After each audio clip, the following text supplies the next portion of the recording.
chased validation, now I validate myself. Building inner strength, putting doubt up on the shelf. No more unnecessary drama, no more wasted time. Climbing higher constantly, making my own climb. Standing on higher ground, where excellence is found. My potential knows no bounds. Raising the bar, breaking ground. My network is my net worth. Choose your company wise. Surround yourself with eagles, not with sheep in disguise. Every interaction is a reflection of my brand. Quality over quantity, that's my personal command. Standing on higher ground, where excellence is found. My potential knows no bounds. Raising the bar, breaking ground. Whoa. I'm not just living, I'm manifesting my vision. Cutting through limitations with surgical precision. My expectations are my compass, my respect is my shield. To mediocrity and chaos, I will never yield.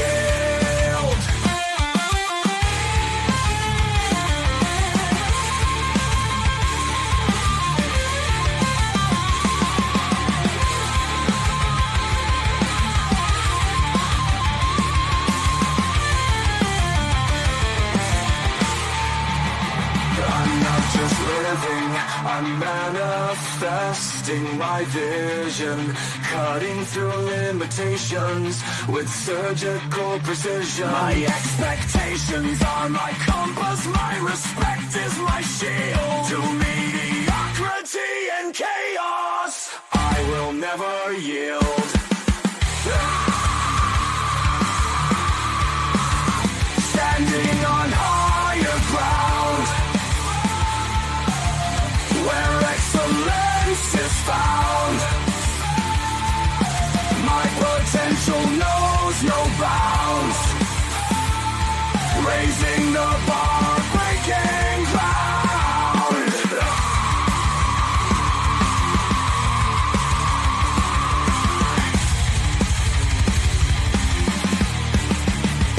I'm not just living, I'm manifesting my vision.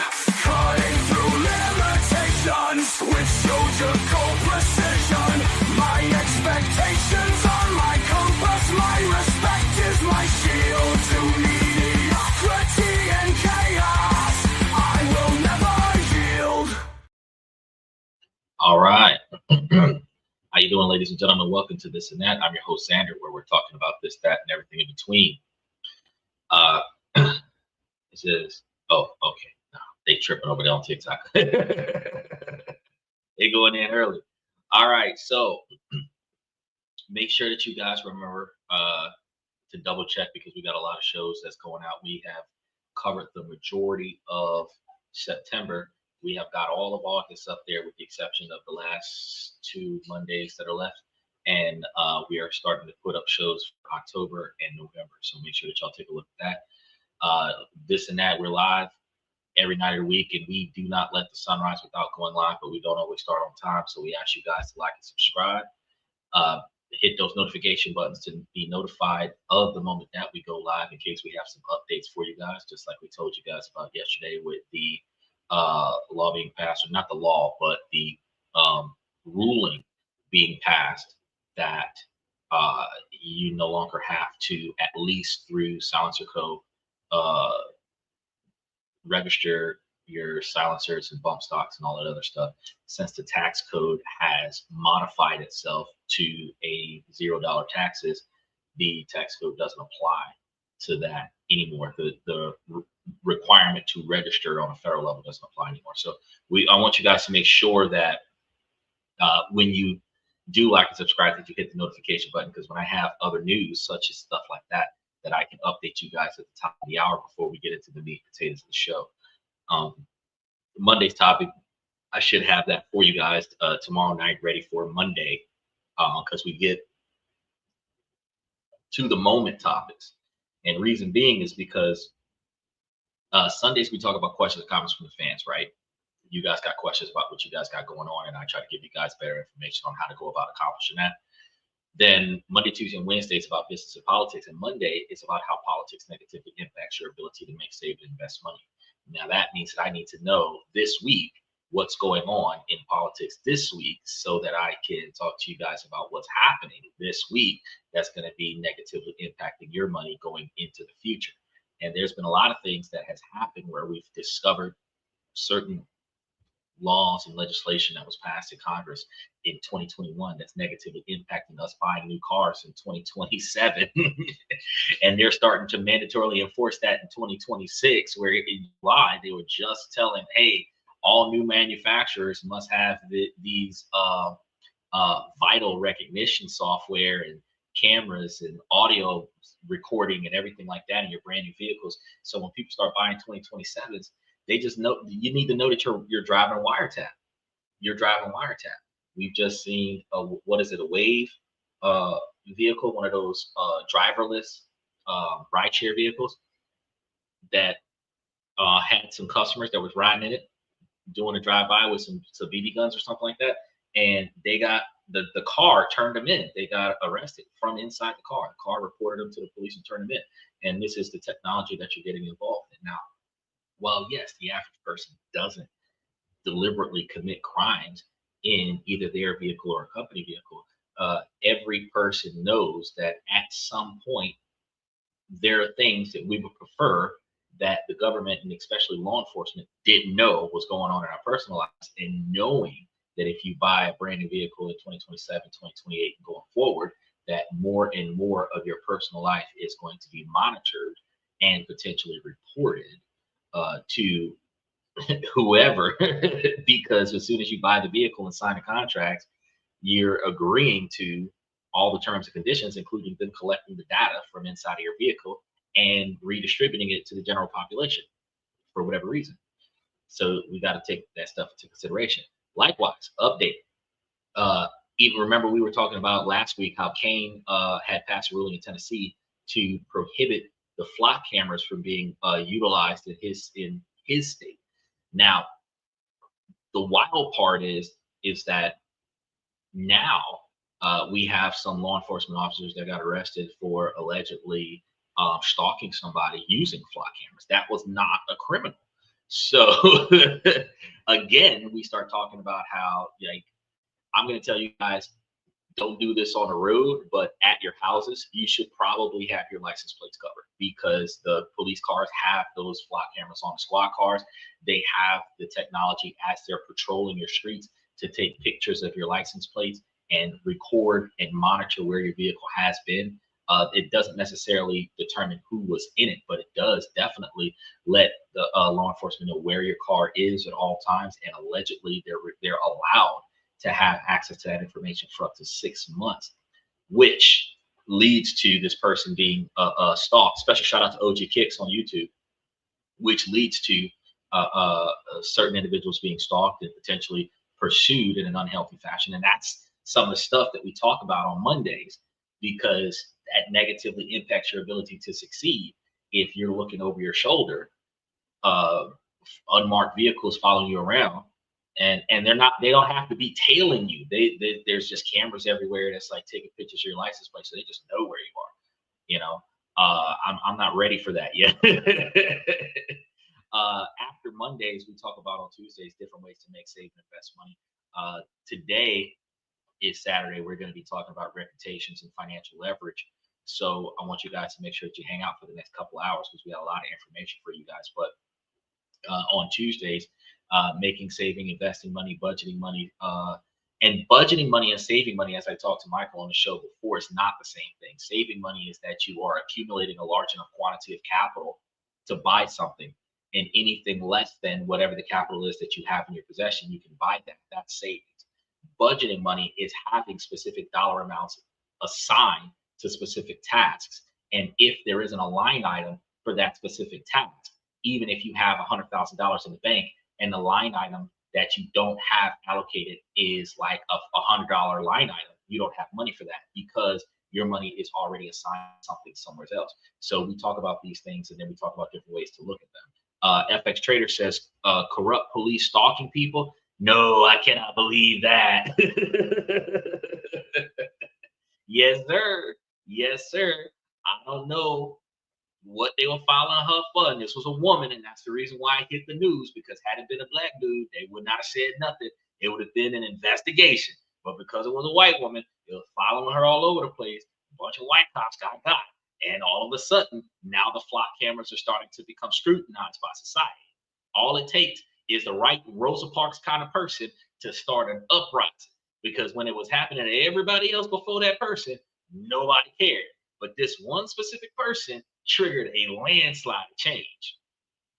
The flat cameras wasn't a thing until people start getting. And the thing is that if enough of them go up, the fact is that it can determine if it takes a picture of it. Let's say if you're on the interstate and flock camera takes a picture of your license plate, and say 60 miles down the road, another flock camera takes a picture of your license plate. If the speed limit is supposed to be, say, 70 miles an hour, it should have taken you about 30 or 40 minutes to get to that next flock camera. If you got to that second flock camera in 20 minutes, they can assume that you were speeding in that area and then issue you a citation based on data. Because strategically, specifically from one camera to the next, under all circumstances, average speed, you can't make it to the next flock camera unless you're going over the speed limit, right? So this is a situation where it's no longer a radar that determines how fast you are going, where you can challenge the radar. It's the distance between 2 points over a period of time. It's a fucking math problem that you learned in 9th grade physics class. Distance divided by time equals speed. So if like I said, if you're supposed to be going 60 miles an hour, there's 2 flock cameras 60 miles apart, it's supposed to take you 60 minutes to get there. It takes you 45 minutes to get to that second flock camera. You were going over 60 miles an hour. They would be able to utilize that data to issue you citations. This is the direction we was headed until all of the chaos just happened this past week. And that's why I tell you guys to like and subscribe on the YouTube channel. And if you can, hit the like button on the TikTok channel for those of you that's watching us on TikTok, because we talk about this and all kinds of other stuff that helps you guys think about where to go and what to do and how to change the way you do what you do so that you don't get caught up. I know that Blackout license plate actually sells license plate covers to cover your license plate, but there's a problem with that because the law prohibits you from obscuring your license plate. And the problem with obscuring your license plate is going to be that certain devices that have the capabilities of blocking your license plate is a felony for having it installed on a vehicle. So you can't just put it on there and then use it whenever you want to, because we've already had enough people trying to run tolls with those types of equipment to the fact that police have outlawed it being installed on a car at all. So the safest thing for you to do is to cover your license plate in private parking lots and parking garages and in your driveway, back into spaces, stuff to that effect that obscures your license plate legally so that they can't just pass through and get a cover of your license plate. Now, I know everybody who grew up in the hood backed their car in, but nowadays it's more important for you to do that because while you can't stop them from hitting your license plate as you drive from point A to point B, you don't need them flock cammering your vehicle while you're in Walgreens, Walmart, Target, and then they come and find out that you're on a shopping spree. You don't need all that, right? So you want to cover a lot of things, protect yourself in a lot of different ways. You can legit go the extra mile and just put your car in a car cover. Now, the only concern that I have with public parking spaces, unless you've paid for the parking space, is that if they cannot verify the license plate and all this other stuff on the vehicle, certain parking people would try to tow the vehicle. So if you're only going to be there for like 5 or 10 minutes, oh yeah, block that plate. But if you're going to be there for a couple of hours where a tow truck can show up and snatch your vehicle before you come back outside, you don't want to mess with that. You want to keep your plates where they don't tow your car. So it's a left field and right field thing. I see a max Hopefully Max jumps in appropriately. FX Trader says, I heard that a citizen who is a lawyer questioned police about whether the cameras are legal. In about 3 weeks, installed one outside of his house. Well, it's crazy. It's crazy. Uh, because police officers have the constitutional right to lie to you, uh, and it was supposed to be under the observations, like, for example, narcotics officers and everything to that effect that can run out there and trick people into admitting guilt for crimes that they actually did commit. Police officers have been taught to just convince you to cooperate by any means necessary. So they will threaten you because fear will compel you to cooperate. They will lie to you and set you up and say something like your friend ratted you out. And even if your friend didn't rat you out, if you think your friend ratted you out, your lack of confidence in your friend will have you rat your friend out. And then you literally did rat your friend out. Now they're going to take you ratting your friend out, play it in front of your friend, and have your friend rat you out because they heard your voice rat them out, and now both of y'all ratting each other out. That's the reason why they would have that constitutional ability to lie. So when somebody goes and questions police officers, is it legal? You're not even asking. That's You could have asked the Wikipedia page, is it legal, and you would have got a more honest answer.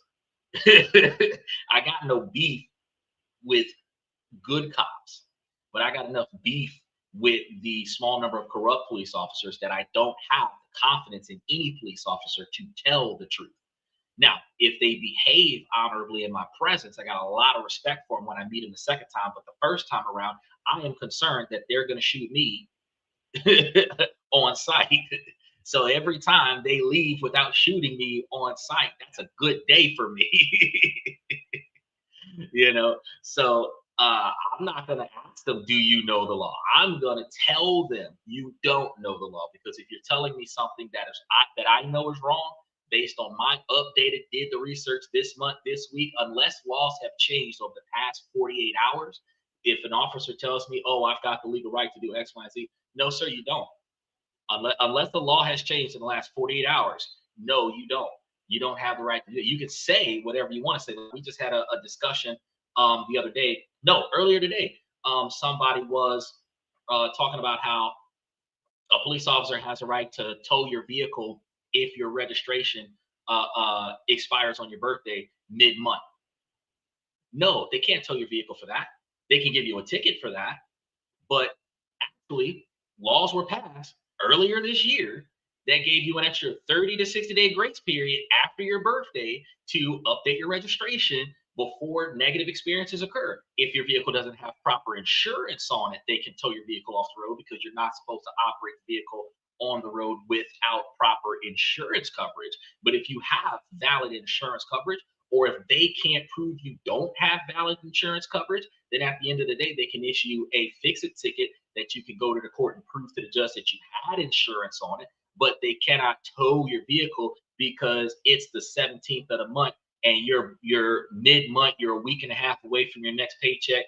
This is your birthday month. Your registration is due at the first of the month, and you don't get paid again until the 20th, and today's the 17th. No, they can't tow your car for that. Now, if your birthday was in May and it is August and your registration expired 3 months ago and you can't prove insurance, then yeah, they can tow your car. But if it is this month, you've got a grace period. So no, they can't tow your car. I mean, legally, they don't have the right to tow your car. Illegally, they can do whatever they want to do. They can tow your car because you cursed them out. They can tow your car because you gave them the middle finger. They can give you a bunch of tickets and put you in jail, and then you have to go to a judge and explain how ridiculous this is because it's retaliatory behavior, and then have the judge throw out all of the stuff that makes no sense.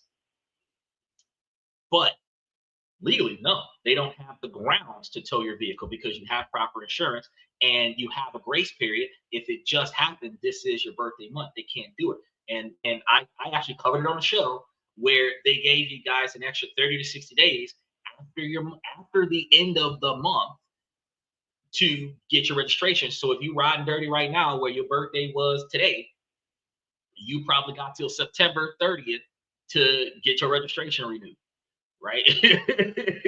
They can't come and get you right away. They can issue you a ticket for improper registration, but like just hauling off and giving you maximum consequences, they don't have the realm for that yet. Right? And we myth bust a lot of things on this show. So when y'all come through, we myth bust a lot of things on the show to kind of help you guys understand like what's real and what's not. And for you guys on TikTok, there's so much fake news that hits TikTok. They got AI generated everything on TikTok. So y'all gonna love me when y'all come to the show because y'all gonna be like, holy shit. If you've seen it on YouTube in the daytime, you're gonna have to slide back, or if you've seen it on TikTok in the daytime, you're gonna have to slide back in and double check me that afternoon and be like, hey, I seen this earlier today. Is that real or not? I have to myth bust some stuff that I be seeing over here because some of these folks be putting stuff up just to get clicks. I'm putting stuff up to make sure that y'all are informed because common knowledge is not all too common, and everybody has the right to know the stuff that they need to know to succeed, right?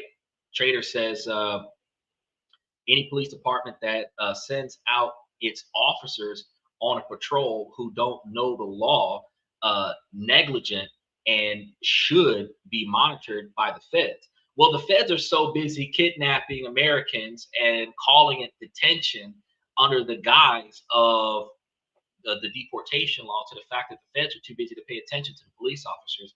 And the under the color of law, blue bloods protect one another. So uh, if one person is doing something wrong, everybody's going to cover for them. While they might coach that person in the locker room behind closed doors, they're not going to discipline that person in open public. They'll have a file on them, but they're not going to discipline that person in open public. So what's going to happen is that they will do you dirty, and their teammate will watch them do you dirty and not do anything until the supervisor says, all right, break it up. But once their corrupt colleague starts putting his hands on you and working towards, even if it's a wrongful arrest, everybody else's job is to help that guy detain and arrest you. And then because you're resisting arrest, that secondary charge becomes the primary reason that the other cops got involved. Not because you deserve to get arrested, but because you resisted arrest. So even though resisting arrest is not a standalone charge, it has to follow something that was an arrestable offense. If all you're sitting in jail for is resisting arrest and the long term of obstruction, because I say obstruction / resisting arrest, to try to make it a standalone charge, because at the end of the day, all they did was bring you to jail because they wanted to. They didn't like what you had to say. You didn't give them the answers to the questions that they wanted to have, and they didn't have enough motive to move forward, so they just took you to jail. In those situations, you got to fight your way out of jail, guilty until proven innocent. But they're not taught to hold each other accountable for inaccurate behavior. And there is a statute in every state that's crazy. There's a federal statute and I believe a state level statute where each individual officer has a duty to protect citizens from corrupt officers. So even if one officer and every rookie is supposed to be placed with a veteran. So out of 3 or more officers that you engage, 1 or 2 of them is supposed to be veterans. So at the end of the day, if one rookie cop is smelling themselves and they start wilding out, the veteran cop should be able to tell him, calm down, super trooper, let's get this under control, de-escalate the situation, let's think with rationale, and then redirect. If a citation is issued, issue the citation, let's move on. If there's no grounds for a citation, let's move on. If they don't want to give you the information for the report, let's move on. But at the end of the day, they don't do that. The veterans will watch the rookies act a fool and then just put it in a report. As escalated as it gets, they just put it in a report. Now that will impact that officer's career. The little marks on their file impacts how quickly they get promoted and everything to that effect, but it does not protect the citizens, right? They get a bad mark, they get suspended with pay, they get put on reserve where they can't show up for work every day, but they're salary. So it doesn't hurt them to stay home. It hurts their pride, but it doesn't hurt their standard of living to stay home. But we are in the hospital. We have to seek therapy. We have to pack firearms for traffic stops so that we can protect ourselves. We have to buy bulletproof vehicles for traffic stops so that we can protect ourselves. We have to buy that $500,000 Resbani tank with the electric doors and the bolt locks so that when they try to forcibly enter a vehicle without a warrant and no probable cause, that they can get electrocuted, pepper sprayed, and can't get through the vehicle. That's what we have to do to protect ourselves from them, but they're not protecting us from them.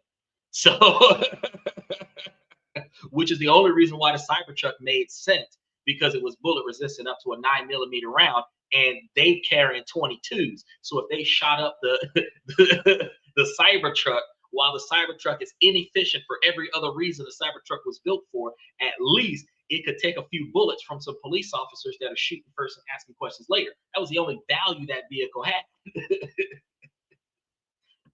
Trader says you're right, and it's sad but true. You know, a real professional should not do that. They shouldn't, but they're not capable of being taught the law. How long do you think they're in police academy? 3, 6 months, 9 months? They're in police academy. They spend less time in police academy than nurses spend in nursing school. Then they're supposed to spend the next 30 years enforcing laws that they don't know jack about.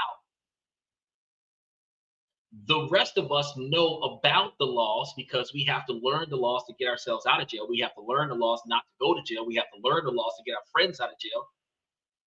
So we spend years learning more about the law than the police officers that just got hired. And there's no standard requirement for them to know. Likewise, you think that they're supposed to be like pro shots? No, they have a standard requirement of 51% accuracy. Out of a 19-round clip, they only got to hit 9 targets.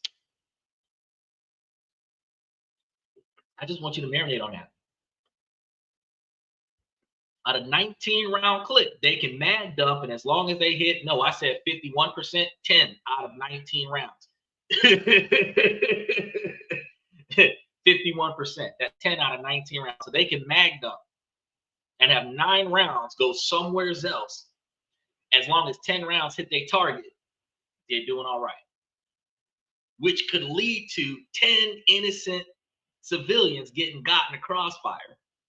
Which also means that only under the extreme circumstances that they're under fire should they be discharging their firearms. I seen a video where a dude was just not getting out of his vehicle. They had him blocked in between a bus and a squad car, and they unloaded on the vehicle when the man was unarmed inside of the car. He just wasn't surrendering. So you shot him to death to get him to surrender. I'm like, man, that police officer should have been fired. Some people are going to say, oh, no, yeah, the dude should not have been. I agree.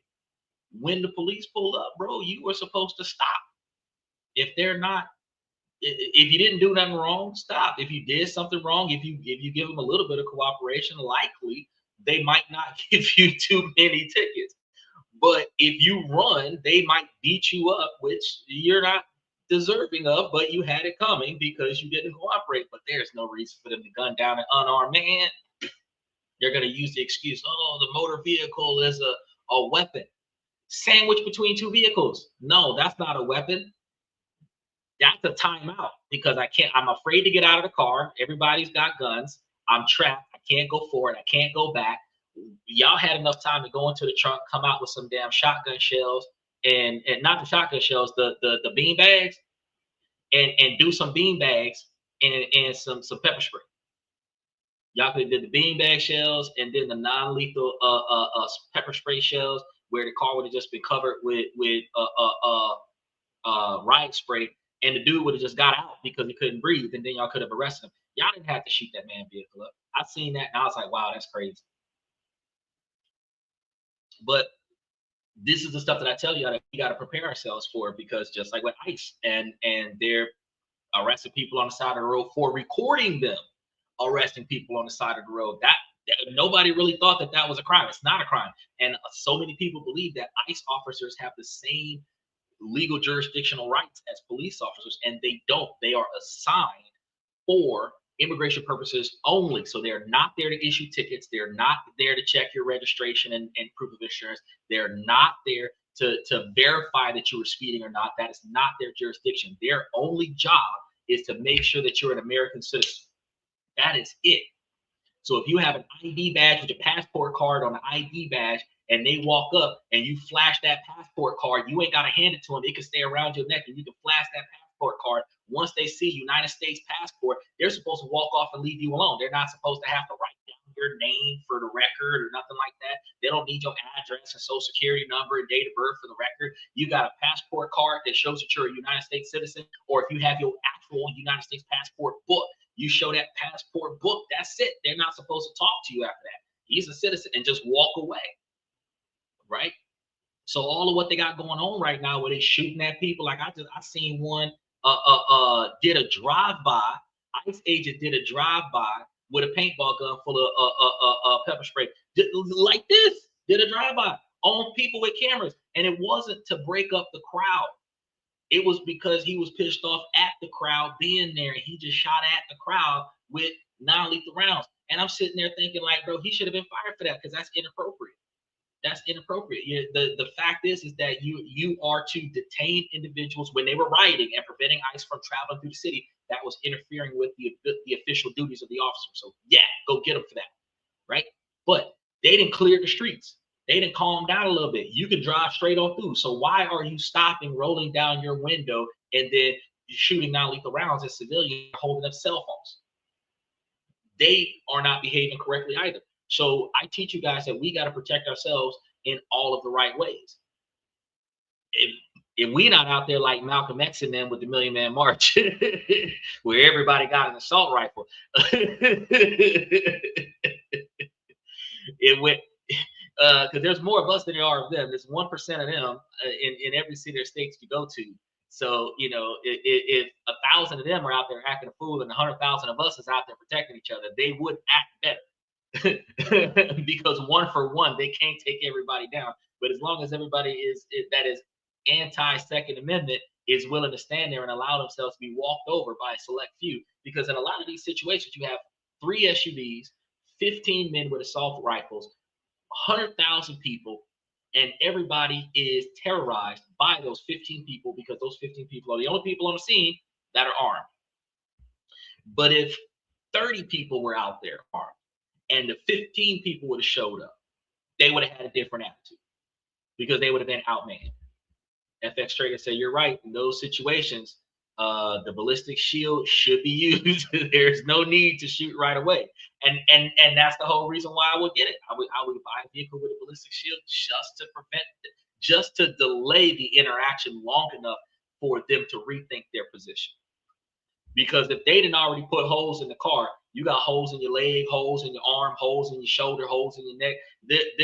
Now you need a hospital. You don't need to rethink what just happened, right? And they're not paying attention to those things. And that's one of the wildest scenarios that I have ever seen. So I try to tell you guys, you know, that we've got to change the way we behave in the streets. We got to change the way we behave on a day-to-day basis. We have to change the way we communicate with one another. Because if we want to succeed, if we want to accomplish things in our lives, our end goal cannot be negatively impacted by our immediate decisions. And that's something that we have to change. Our immediate decisions cannot be crash out simply because we don't like what's going on. Our immediate decisions must be along the lines of, will this positively or negatively impact my ability to succeed going forward after this situation resolves itself? Because just like chess, you cannot win every interaction in the chess game and win the game at the same time, right? You will have to sacrifice and lose a few pieces, lose a few skirmishes along the way in order to achieve the ultimate goal, right? So a lot of times you might have to shut up and cooperate, take that paperwork, go to the judge and have the judge overrule. A lot of the times you might have to take that negative ruling and take it to an appeals court. A lot of the times you might have to finish this judgment and then go to a civil court, sue the people that was involved in the original judgment. There's always another way. You can't just sit there and try to force a positive response from the one directional initial attempt, because it doesn't always go the way you want it to go. And forcing it to try to go the way you want it to go is going to make you be perceived by society as being hostile. And that's one of the things that we're talking about today is reputation. Because once you have been negatively perceived in society, you start losing the value in your reputation in society. And this is going to be heavy for women because your value in society as men and women is going to be based on your reputation and social expectations as it relates to your reputation. So if you are acting outside of the uh, social norms as it pertains to what would be perceivably socially acceptable and where the social values are with your expectations and your reputation, you may not qualify for certain things that you have the skill set for, but you don't have the popularity for. And that's something that not too many people think about. They think, oh well, I'm smart, I got a good job, I'm this, I'm that, I should get. Yeah, but nobody likes you, so you won't get. And that's going to be one of the hardest things that you got to deal with. Now, moving on real quick, guys. On Wednesdays, we talk about different countries around the world that we can go and live in and potentially invest in. And then on Thursdays, Thursday, Friday, Saturday, today being Saturday, tonight being Saturday, really creeping into Sunday morning, we talk to you guys about personal development, social improvement. We talk about relationship topics, socialization, negotiations, building your brand, raises, promotions, retirement, forced retirement, severance packages, termination, and then how to build your 20 and 30-year plan. And that's one of the main reasons why we spent the last 30 minutes talking about the other stuff, because it is highly important that you guys pay attention to the other things that are directly impacting your ability to make the right decisions for your future. You need to know where you want to be at in 10, 20 years, 30 years, 5 years, really, and start figuring out what you got to do today to get to where you want to be at. And a lot of times your life might be in complete disarray right now, where you got it under control, but there's so many changes that needs to be made in order for you to get on the path that you want to be on, that a lot of times you don't know where to start. Well, you got to start with the easiest thing that you can do today that doesn't cost any money. Then you've got to work towards the harder things that needs to be done that doesn't cost any money. Then you start doing the easy things that cost money, the least amount of money, and work your way up to the things that cost more money. And by the time you get to the hardest things that cost the most money, you should have a one-directional track. It's just like getting a degree. If you go to college as a return student, 10 years after you got out of high school, you have to pick all of your classes. Stephen will verify this. And picking all of your classes, you have a list of classes that you have to accomplish. And it is your choice as to where you start. The only restrictions on the classes that you can select are the classes that have prerequisites. And a prerequisite is something that you must complete before the core class.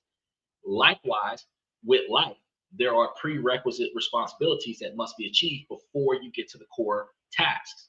You have to find out what the prerequisites are and accomplish those first. If you were trying to start up a business, you have to have a product that's worth selling in order for you to make a successful business. You have to have a clientele in order to have the product sold to somebody. So the two things that you have to get before anything else would be a supply and a demand. The smartest way to go is to get the demand before you get the supply, so that you can guarantee that the supply will move fast. But the second best way to go is to start creating the supply and then promote it to the perceived demand. After those two steps, then you have registering your business, contacting the IRS, getting tax identification numbers when you start making sales, establishing business bank accounts when you start making sales. So you start making sales first, selling a product first, no matter which one comes first, whether it's the demand or the supply. Once the supply starts going to the demand, that's when you start issuing yourself a business bank account. And then from the business bank account with the tax identification number, you go from there, and then you start building website to be better seen. Then you start your brick and mortar business. You start getting addresses to receive mail and all of the other things that happen down the line, where you start having a linear track to what you've got to do. But if you have an idea, you don't have the ability to develop the product. You might know of the perceived demand. You need to do what? You need to create the product. So how do you create the product? You need to get the money. So how do you get the money? You might need to get a loan. How do you get the loan? You might need to apply for the loan. How do you apply for the loan? That might require you to have good credit, good payment history, know somebody with some money, find some investors. Look, that's 4 different things you got to do before you even build the product. You got to find somebody to pay the money to build the product. You got to qualify for the money to pay to build the product. So if you're trying to build your 20 and 30-year plan, your ultimate goal is to figure out what do you got to do today to get to where you want to be at. And that's not something that any like life coach guru person that's anywhere is telling you to do. They'll tell you, oh, you can do it, you can make it. This is your season of growth, and the tides is changing and all of this other stuff. But no one will ever bridge the gap the way this and that bridges the gap and tells you guys, hey, from point A, there is a point B, and if you cross bridge C, you will get to destination D, and that is at least one direction that you can take, right? There's more than one way to be successful. But if you have at least one way to go to be successful, then you're more than likely capable of researching other ways. A lot of the times we don't know where to start to do research. When those of us who went to college, we were given essays, research-based essays. We needed to have, what, 5 or 10 sources? And what did the teacher used to tell you? Wikipedia cannot be counted as one of the sources. Did they tell you that you couldn't use it? No, they told you that you couldn't use it as a verified source. So if you had Wikipedia and you needed 10 sources, that meant you had 11 sources, because Wikipedia was one of the sources you cited, but they only counted the other 10. But if you Googled something and Wikipedia gave you some information, that's the information that you started with, right? And you started with that information, and then you looked up 5 or 7 different sites that would verify what Wikipedia showed you, and that's the information that you utilize to do your term papers. Well, guess what? Here on This and That, where we talk about this, that, and everything in between, we get all of the information that you never thought existed, and we put it all in one location for that exact same reason. Because you can peer review, micro peer reviews this on YouTube on a regular basis. You can peer review all the information that I give you on the show, then double check, verify, like, yeah, everything he said was legit. But now you have the questions. Now you can figure out where you want to go with things, because whatever I talk about that you're interested in, like if you're interested in the flock cameras, just because I mentioned it, you can go check on it. If you're interested in buying a suppressor and not having to register it with the ATF, you can go and look up the ruling that just happened, where Silencer Co. is now able to do it next week, not this week. So today's the 8th. Wait till the 16th or the 18th and then go do it. But you can go and get it, and all you just have to do is a background check. If you're a gun fanatic and you want to get like suppressors and bump stocks and all this other stuff and bypass that ATF registration, only one company is going to be allowed to do that in the upcoming weeks if no appeal happens. And because I mentioned that, you can go research that and verify it. And then you can contact the company and verify that and set yourself up in a way where as soon as they say, all right, no registration required, all you got to do is just show up and do this. You can buy stuff online, have it mailed down to your local dealer, pick it up from your local dealer, and now you don't have to tell ATF nothing, right? And I told y'all last year and the year before, I was like, man, I'm not touching none of this stuff until I no longer have to register it with them. I don't mind the regular registration so that they know who owns it, but I do mind having a report to the federal government how many firearms that I have, right? And where I'm keeping them, right?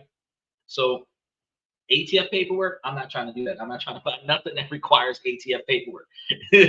Not yet. When I start getting into long barrel assault rifles and stuff, then we might talk about it. But as it stands right now, I'm trying my best not to have anything that requires ATF paperwork. So if y'all was interested in stuff like that, now that y'all know about it, now y'all can go and research it, right? So today we were supposed to be talking about your reputation, and more importantly, turning your reputation into financial leverage. Okay, and you guys got to understand that, and ladies, pay attention today, because this is a male-driven podcast from the male's perspective. But ladies, y'all can utilize this information to really make yourselves more successful socially as well as economically. All right. Your reputation is going to be the single most valuable asset you own, all the way down to your body count, ladies. It's going to be worth more than your house. It's going to be worth more than your car. It's going to be worth more than your stock portfolio, right? I think either FX Trader or Michael was talking about this like a week or so ago. Social credit, which is a thing that happens in Asia, where based on your reputation, like you have a higher level of credibility and ability to receive financing. Because don't nobody like you, don't nobody do business with you, so you can't get a loan even if you qualify for it because don't nobody want to do business with you.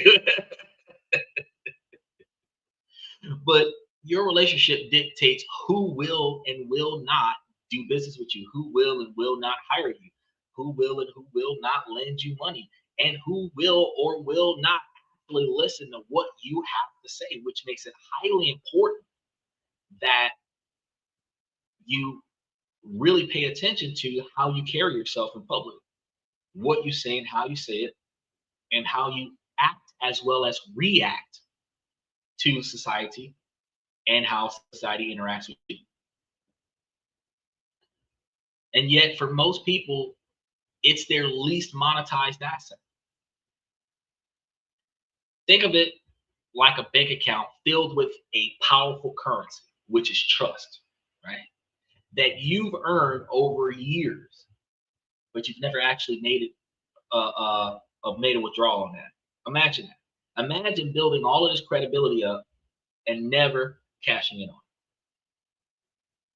Chances are you're sitting on a gold mine of trust that isn't paying you a single dime, right?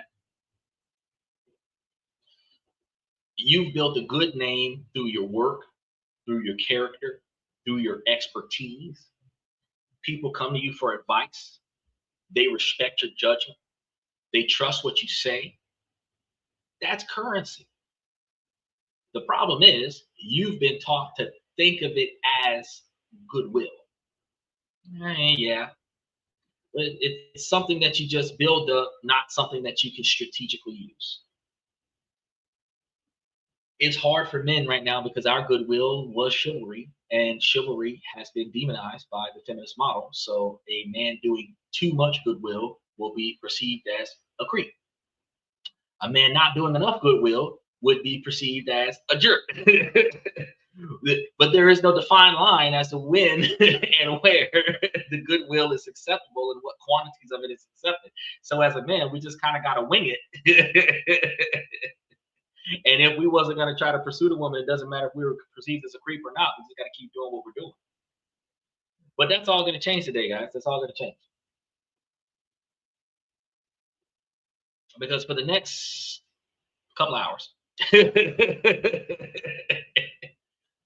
depending on how many people interact, because this is a highly interactive podcast. So those of you who do want to get involved in the conversation, you can either in the chat or on YouTube. We have the link that's going through right now where you click the link, approve the mic, approve the camera, come on in real time. But since I got you guys on TikTok as well, you just gotta let me know you're trying to jump in, and then when I see you, I can put you on, and then you can kind of just chime in. But I just ask, no matter where you are, whether you're on Twitch, whether you're on Twitter, TikTok, or YouTube, I just ask when you do dive in that you guys be respectful about diving in. And it's not about attacking the deliverer of the message. It's about you either agreeing or disagreeing with the message that was delivered. So if you're willing to jump in positively, this is a highly interactive podcast. We will, even if you disagree with us, we will entertain whatever it is that you think about what's going on. So I'm going to give you guys the exact blueprint, not a bunch of abstract theories, but a step-by-step playbook to package the trust that you've already built into services, content, and deals that generate real income right now. And then you'll be able to compound that for years to come. And I want you guys to understand that for those of you that are on the YouTube side of things, if you're not on YouTube, over on the YouTube side of things, we've already got the membership full of information, including the step-by-step walkthroughs for this, So you can always double back over to the YouTube channel and go and take a look. And for less than a cup of coffee, the YouTube membership will give you guys more information every day, 30 days out of the month, than what you would get from a financial advisor 1 hour out of the month for less than a cup of coffee. So it pays for itself, to be honest with you. Steven got into it, and Steve was like, dang. It improved his credit, improved his financial situation, started investing in some things. We just jumped into a stock party the other day. It's crazy. It's crazy. Like, there's so much information in there. So I want you guys to double check on that whenever you guys have time. But we're going to be talking about a lot of stuff, but you just be aware that this isn't about becoming some self-absorbed, self-obsessed influencer or faking it until you make it, as we used to say back in the day. Because I know that we have that dressed apart phrase, and we double down on that dressed apart phase by faking it till you make it. You curate your resume to meet the keywords of the algorithm so that you can get into the job interview, and then you say what you think the interviewer wants to hear so that they can hire you on the job, and then you pretend like you know what you're doing until you learn how to do what you're supposed to do so that you can keep the job, faking it till you make it. That's not what we're talking about here. It's the exact opposite, guys. This is about taking something real, your established credibility, and turning it into a predictable, scalable revenue engine. I've used the same framework to build everything that we've got going on right now, right?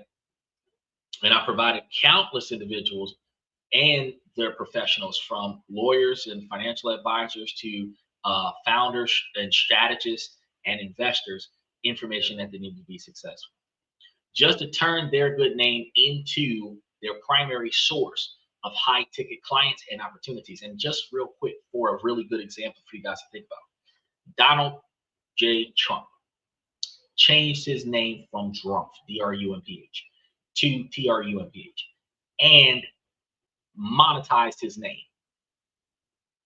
There's a lot of Trump towers and Trump buildings and this, that, and the third, where his name is perceived everywhere money is made, right? And in doing so, when his name is brought up, it is not only treated as a name of prestige, it is also treated as a name backed by collateral, right? So Donald Trump can walk into a dealership, and not just because everybody knows his face. A phone call can happen that just says Donald Trump is on his way. Everybody knows that name. He has monetized that name. He could say, I want that Bugatti, and they will say it's yours on credit, because his name is backed by credibility, right?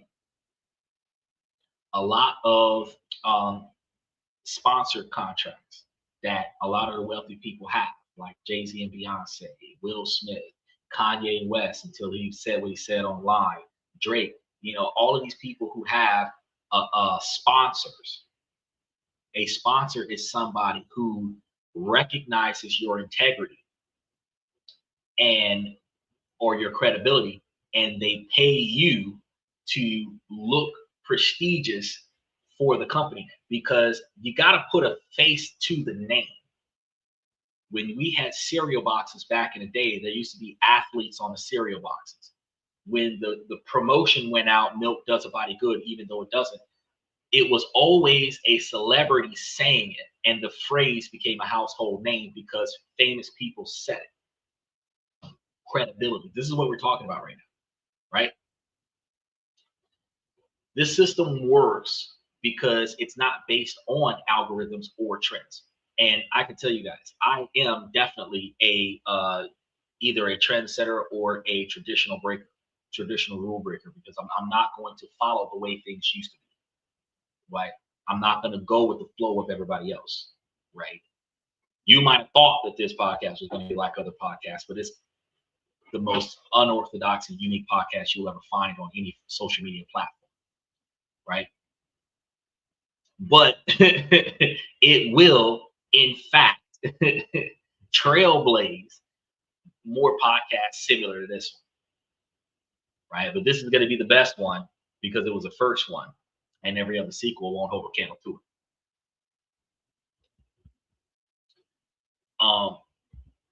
This is going to be about basing everything on a timeless principle that people pay for on a regular basis, which is trust. And today I'm going to be showing you guys how to cash that check on trust. And I can tell you that when you cash in trust checks, y'all can take that to the bank and get your change back. You understand? So let's get into it. We have to start by completely reframing what a reputation actually is, because most people see it as a passive defensive asset, something that you protect so that you don't lose opportunities.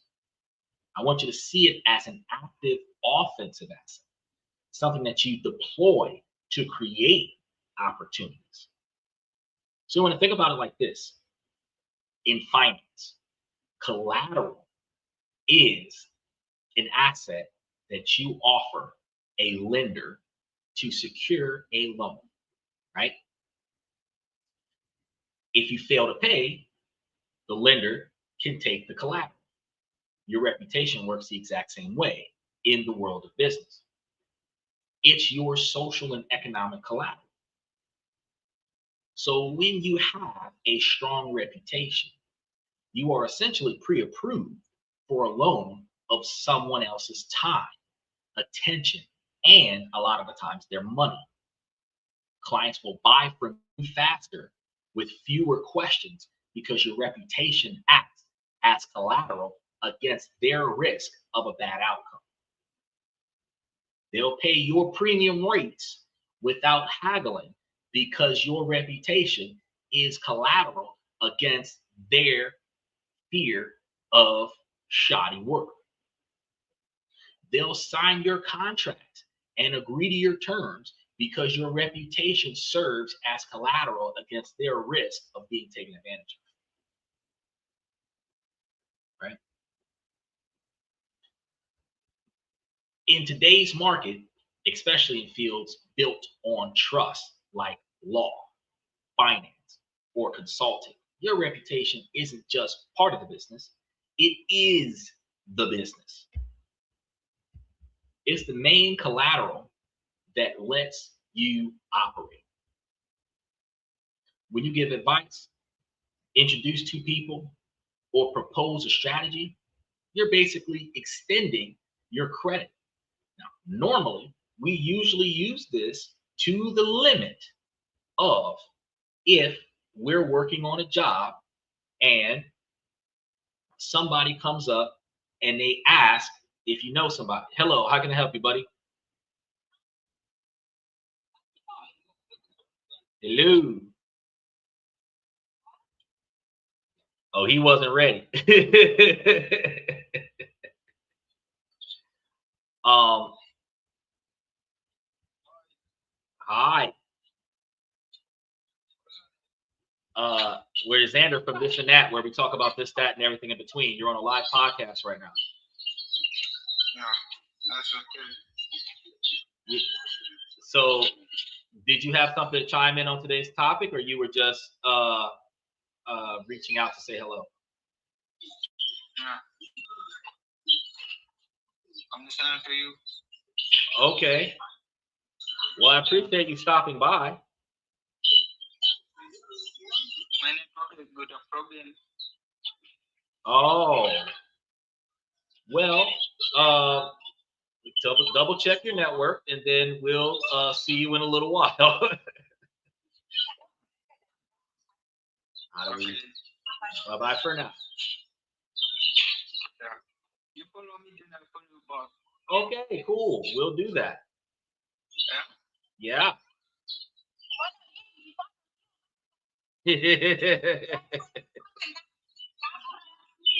All right, guys. So let's get back to business. Wait, whoa, what's that button? That's not what we were looking at. There we go.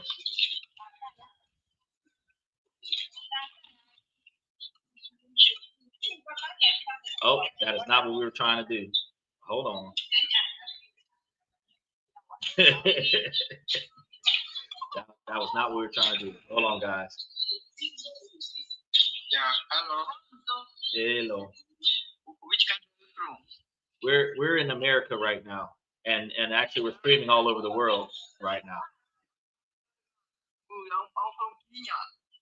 I appreciate that. We actually have a lot of people that a lot of countries around the world that we cover. We were actually covering a few months ago most of the countries near Kenya because we were talking to Belarus, Bangladesh, Kazakhstan, and a few other countries over there. Yeah, that's good. This is inconvenient. Give me a moment, guys. There we go. It is. Which business are you doing right now? What are you doing?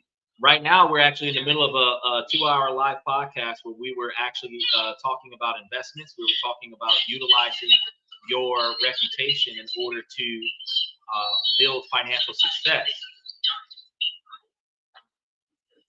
So we were in the middle of a deep discussion. But if I ask you my network, the problem here, the conversation is there's a problem between I'm not getting you well. Yeah, catching a word so while you are speaking. Okay. Yeah. Okay. Yeah. I'm unfamiliar with this particular function.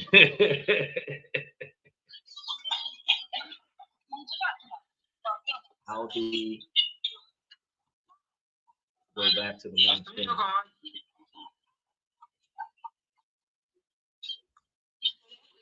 Ah, there we go. I had to look, y'all. I'm over here doing all kinds of stuff. I'm like, which button do I push to turn this off? I just found the button. I'm like, man, I am not a pro at that. So for those of you on YouTube, I appreciate y'all waiting for me to figure that part out. I was trying to figure because I brought them in. I forgot that TikTok, they got a lot of people that just hang out and they connect with people on TikTok to hang out.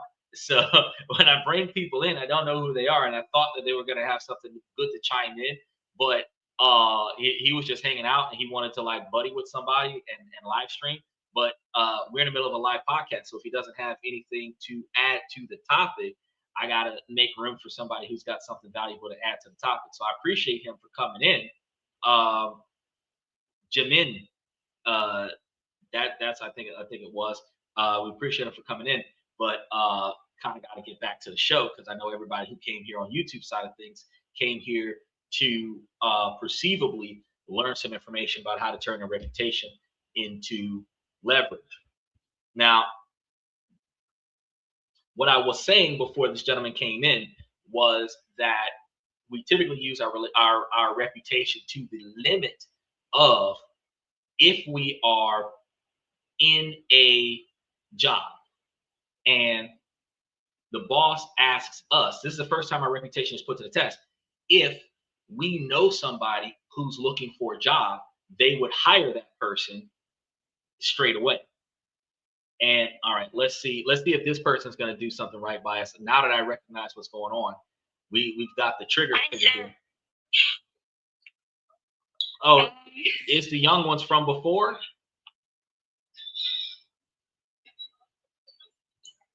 Hola, ¿cómo estás? Oh, Spanish. I'm doing good. How about you? Muy bien, gracias. Muy bien, gracias. Well, I greatly appreciate it. Thank you guys for coming.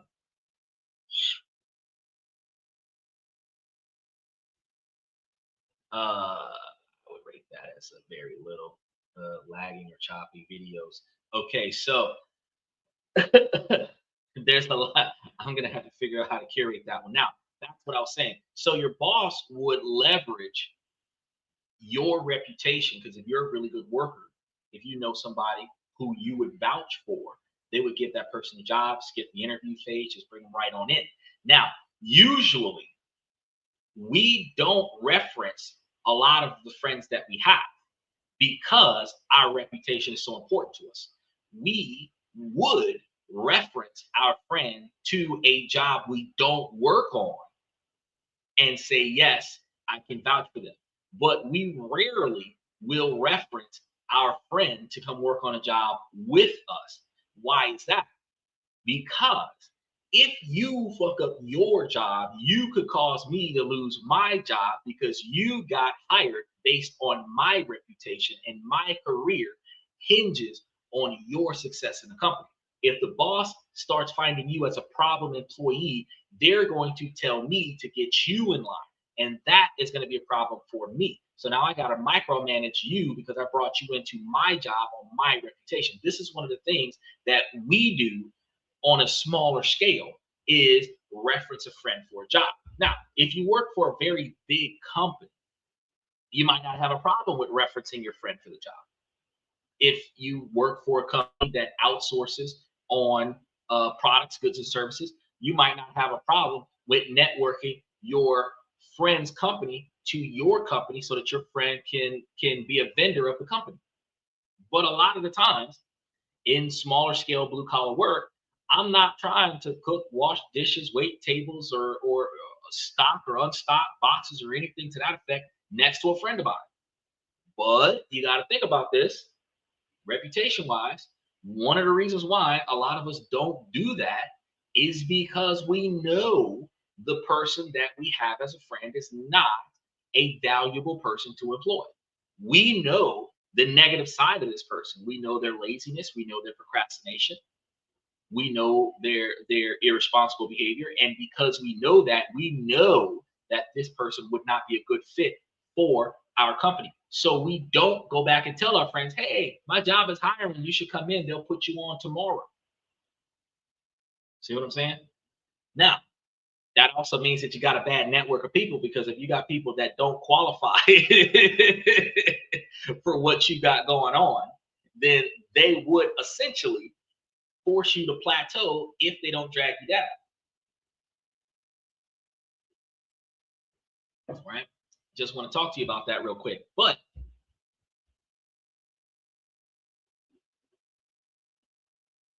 when you are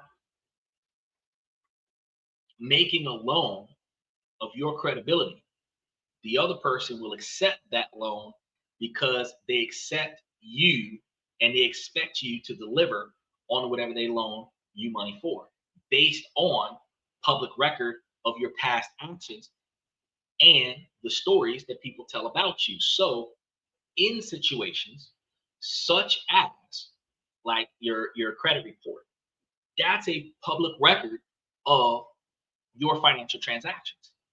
If you hold a good credit level, if you pay all your bills on time, if you hold low quantities of debt, then you qualify for more, right?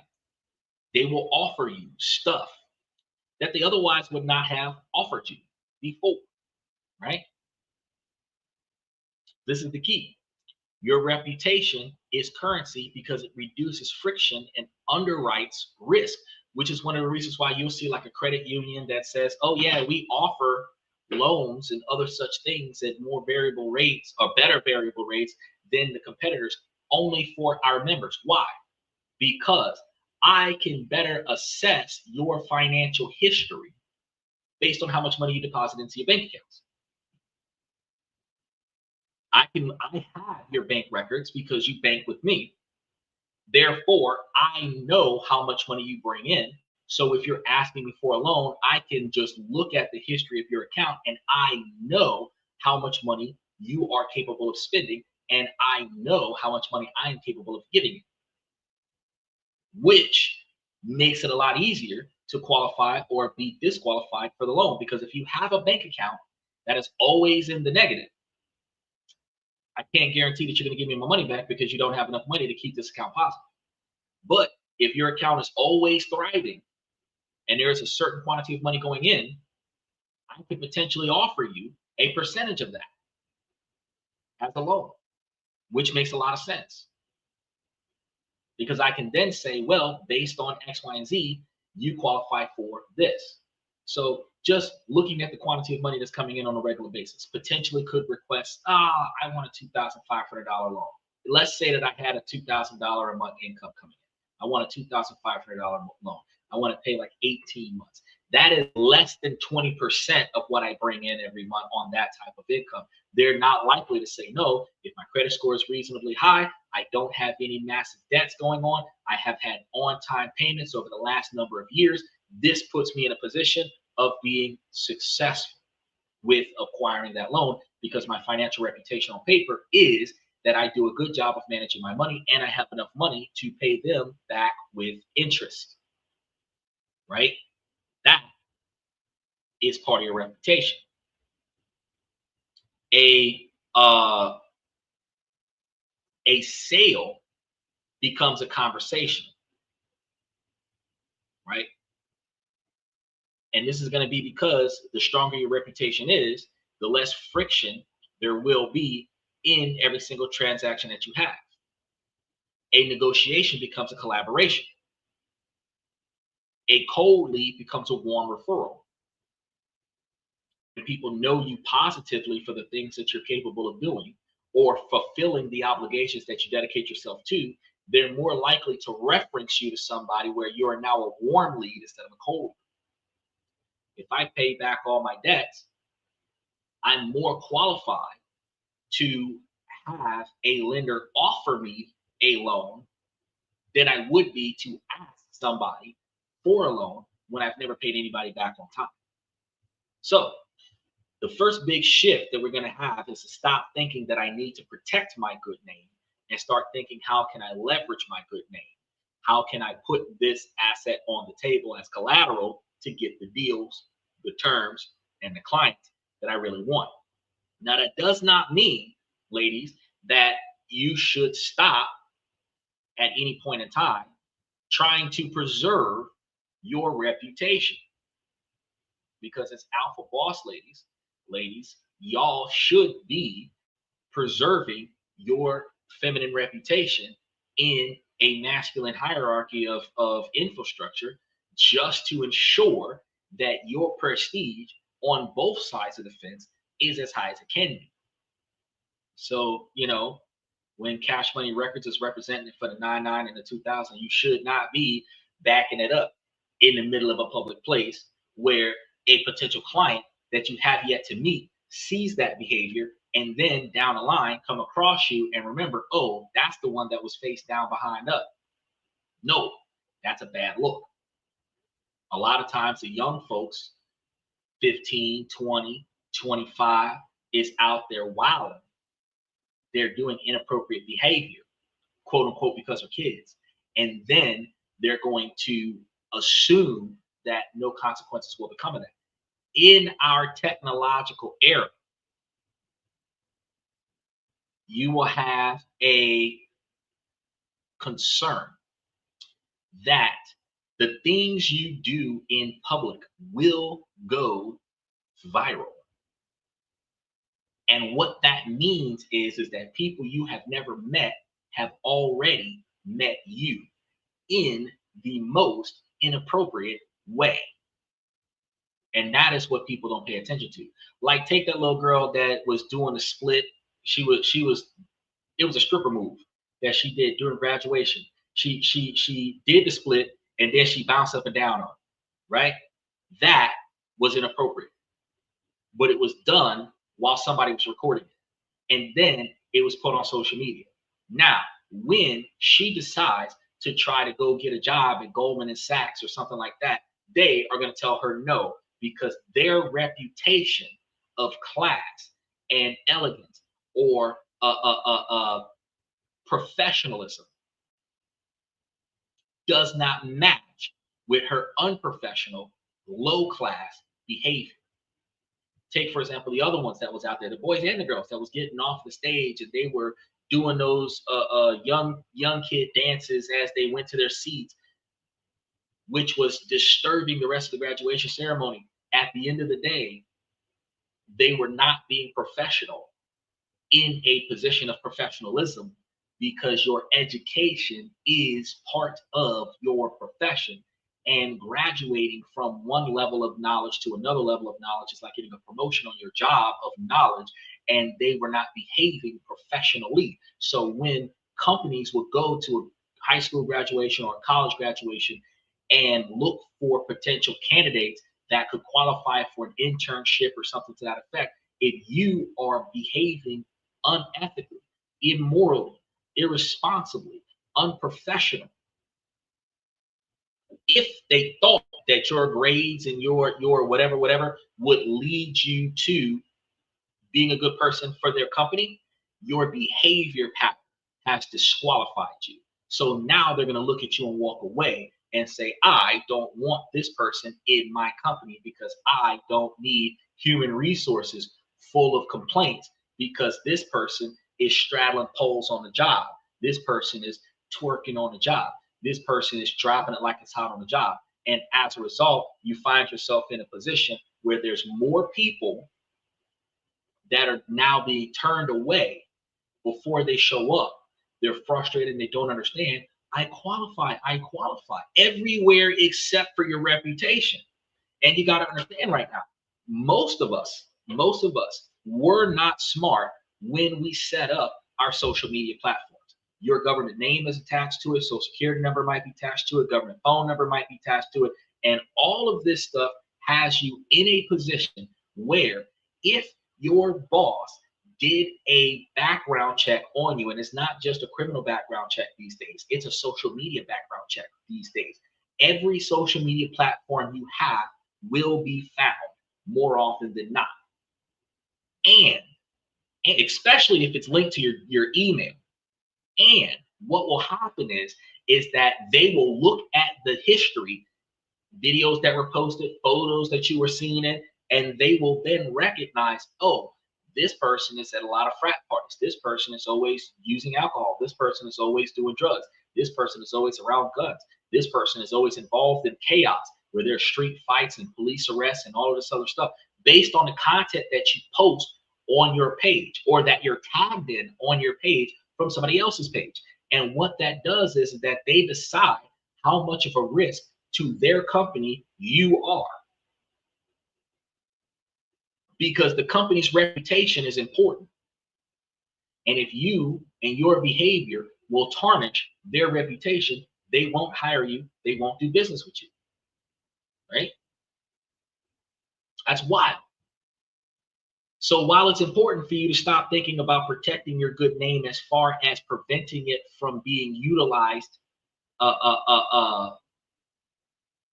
in the wrong ways, you want to not negatively impact your own reputation, but then you also want to leverage the positive reputation that you have in order for you to accomplish more things.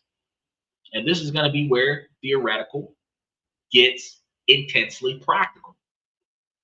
Knowing your reputation is going to be the leverage on one side. Okay. Really turning that leverage into cash is going to be the other side. So many people are going to get this wrong. They think that they need to build a massive audience of millions and millions of people before they can make $1. They believe they need to be famous, right? Because, you know, what's the rule of advertising? The rule of advertising is that 5% of people that sees your advertisement will interact with it. 50% of the people that see it will interact with it positively, which also means that out of every 100 people that sees your content, only 2.5% of them, or 2.5%, so 2 or 3 people will positively interact with your content, right? And the rule of advertisement is that every step that you take from seeing your content to clicking on something, to clicking on purchasing something, to putting in your financial information, to clicking submit is a stair system that each one of them is going to be to 2.5% return on the click. So if it's 3 steps to make a purchase, it likely takes 10,000 people to get 3 sales. That's the rule of advertising, right? Now, wild enough, you don't need to have 1 million followers to make $100. Okay, that's backwards, and it's the slow road to burning out.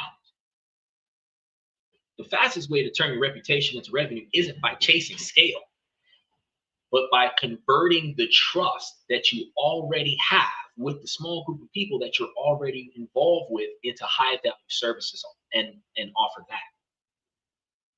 People don't buy from logos all the time. Yeah, they do buy branding, but they typically buy from the people that they trust.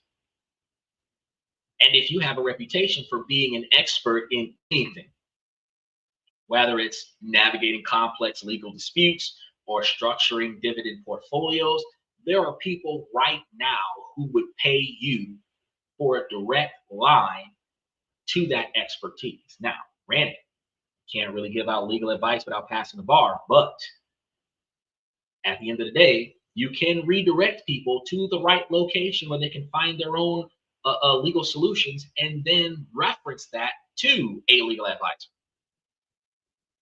right?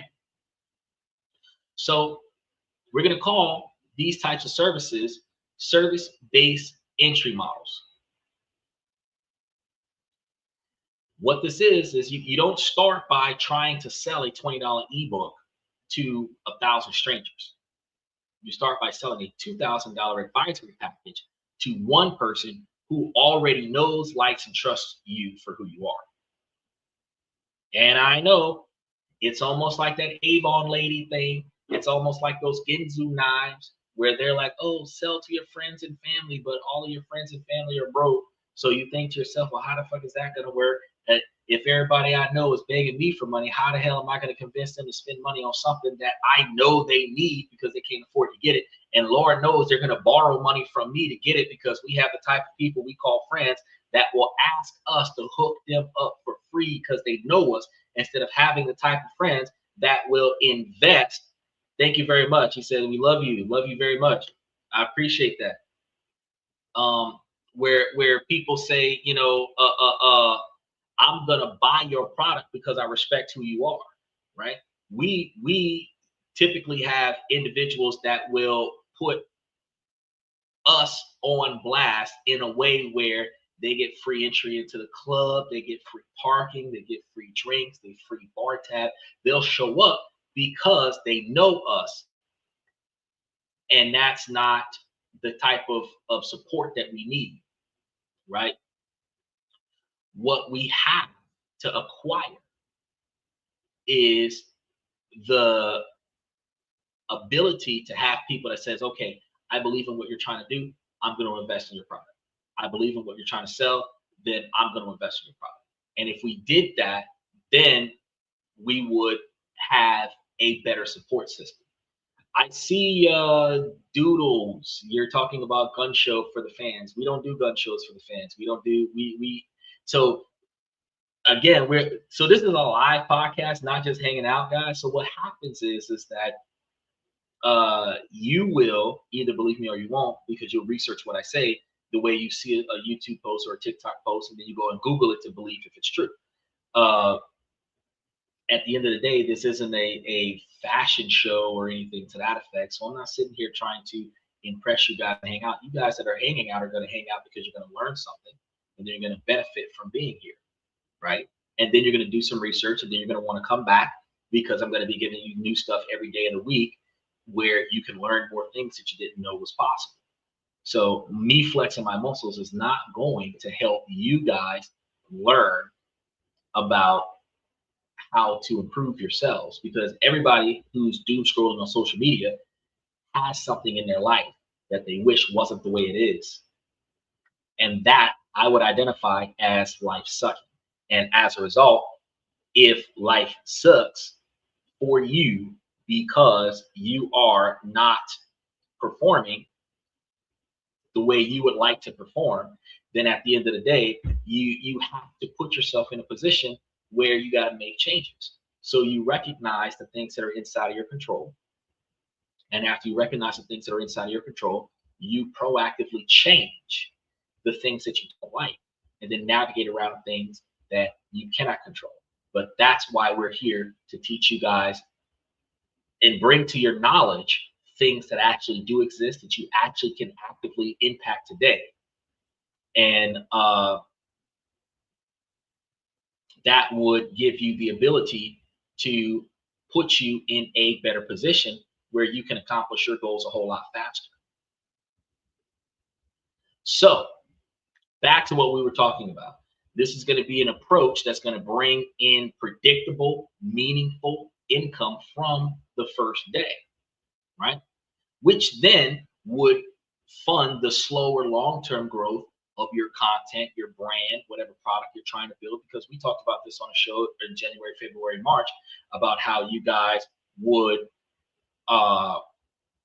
be able to start up a platform online based on the demands of local businesses, whether it's a convenience or it's a pain point, and you start getting companies to commit to the ability to pay for a specific product, and then you start creating that product, and then you start selling that product to those people. You can even get some people to pre-order the vehicle or the product the same way they pre-ordered GTA 6, the same way they pre-ordered Teslas, so that you could use the pre-ordered money to create the product so that you could provide the product to the people, right? We covered a whole show on that, where you would ultimately be getting paid for the product before the product started being created. And then you would use the production of the product to maintain consistency with your clientele, which would ultimately allow you to take the profits, not to pay yourself, but to scale up the business to a magnitude where it will be a self-sustainable entity, right? I already talked to you guys about this. So here's going to be how the funnel would work. It's very shocking show. First, let's start with whatever your content is. It doesn't matter if it's a video, a podcast, LinkedIn posts, whatever it is you're trying to accomplish. This is going to be the top of your funnel. This is going to be where you demonstrate your expertise publicly. LinkedIn is a good way to do it. I can't remember the squeeze page that we used to have back in the day from one of our colleges. It was a CGS 1000 course where they showed us, oh yeah, you can build a squeeze page profile that would identify who you are. And these things build up data points in Google search so that when somebody Googles you, they can put a face to a name. They can put the experience to the face. And they can build a reputation of who you are before or after they meet you, so that the next time they meet you, they know who you are. This is also an issue because if they can put a face to a name and they can put a name to a behavior pattern, if you behave irresponsibly on social media and they Google your name, and literally your name, your first and last name can go into Google search, especially if you're doing Google search advanced or Galaxy or Gemini. You put it into Gemini AI search and put a first and last name of somebody in there, and guess what? People who have a very high internet presence, their government name will show up, their political presence will show up, their last 5 or 10 phone numbers will show up, the last 5 or 10 addresses that they stayed at will show up, who they're related to will show up, what do they do for a living, what do they do for fun, any profiles that they're attached to, all the videos that they're connected to, and if they got photos, it may even show photos of who they are. It's crazy. I actually was able to, without having to pay a dime, identify somebody that I had never met before, so that when I walked up on them in a room, I could spot them out of the lineup. And I mean, for me, it was hilarious, but for them, it was very intimidating and frustrating because they had somebody who knew of them that they didn't know. Knowledge is power, and it's very influential. But the fact is that knowledge can also be a negative power that's used against you, because if they can find bad things about you, guess what happens? Your civil cases don't end in your favor. Criminal cases don't end in your favor. Why? Because that exact same information can corrupt you. There are things that you can say online that can be soundbited and taken out of context and then put into a criminal proceeding where it could be perceived as this is always what you intended on doing, not an accident, right? Because if you said plenty of times in the past that this is something that you would do, when you actually do get involved in that, even if it was an accident, premeditated is, well, there's like 30 posts from like 2 years ago where you said that if you got into this situation, you would get done. And that is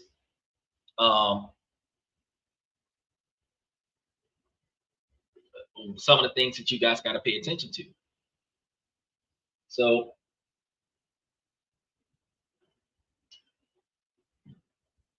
first thing you want to do is you want to build what we call a track record in public.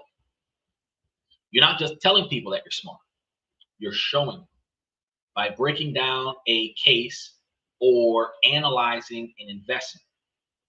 Me talking to you guys about different ways to make, save, and invest money shows you that I know how to make, save, and invest money. I don't have to show you my wallet. I don't have to show you my bank accounts. I don't have to show you my portfolios. I can explain to you strategies and explain to you how they work, and then you can cross-reference that like, oh shit, he does know what's going on, right? Special shout out to Black Horse Motors. I just want y'all to realize these guys got some good cars. This is a side topic real quick. I just seen them in the comment section. Special shout out to Black Horse Motors. I have been looking at some of their cars for a hot minute real quick. I just want to throw it out there that they got some good cars. And when I get the budget to go over there and acquire a vehicle, they might be one of the ones that I go get, because they got some nice restored classic. Just, I'm looking for a 1950s model, something or other. And I'm gonna be tapping them on the shoulder because the 2026 models and the 2027 models, I don't want the wiretap, I don't want the video camera. So I'm gonna be talking to some of them older model dealerships that are selling those before 2000 model vehicles, because those are the ones they outstand the test of time. And especially if you get one that's a resto mod, meaning that it's a restoration modification, so that it's been modernized, but it's also been restored, so it gives you the classic look and the modern drive. I really like that. I just want to give them a shout out real quick. Now, the second thing we want to talk about here, inside your content, you've got to have clear, direct, and unapologetic calls to action. And one of the things that you'll find on the show a lot of the times when I be talking to you guys about certain things, it is going to be extremely harsh. And the reason why it's going to be extremely harsh is because I am not saying it for the sake of somebody's feelings. I am saying it because this is the facts. And while the truth can hurt, you must accept the consequences of your actions, preferably before you perform the action. But now that you've already performed that action and you meet the qualifications of the stereotype that I present to you, at the end of the day, the outcome of that stereotype is that outcome, whether you like it or not. So the only thing that you can do, recognizing that when I describe something, if the shoe fits you and you don't like that, you have to change. You can be in denial and assume that it doesn't fit you. But if you recognize in your own personal life that when I tell you that inappropriate behavior in the streets negatively impacts your reputation, and you think about this past weekend where you was dancing in public, where your head was below your waist at any point in time, ladies, whether you was doing it out of fun with the homegirls or whatever the case may be, you were in a public place where you could have been recorded, and that behavior would not benefit you in a professional field where you want to be respected for your mind and your skill set, not your body. So that ultimately contradicted your value in your expectations to succeed. Your goals got compromised by that decision, right? So if the shoe fit, you can hate me if you want to, but it's not going to change the fact that you just got to change from that behavior and not let it continue as you go forward, right? So this is not going to be desperate plea. It's a confident invitation. It's going to sound something like this. I solve this exact problem for my clients every day. And if you want my personal help to implement a strategy tailored to your specific situation, there is a link below to a book, 1 hour strategy session with me. That would be a good example of how you would explain that on your portfolio, on your platform, your LinkedIn, your squeeze page or whatever. If you built your own website, that's how you would do that, right? You're not trying to sell to everybody. You're filtering for a small percentage of your audience who has a painful, expensive problem that they want solved now.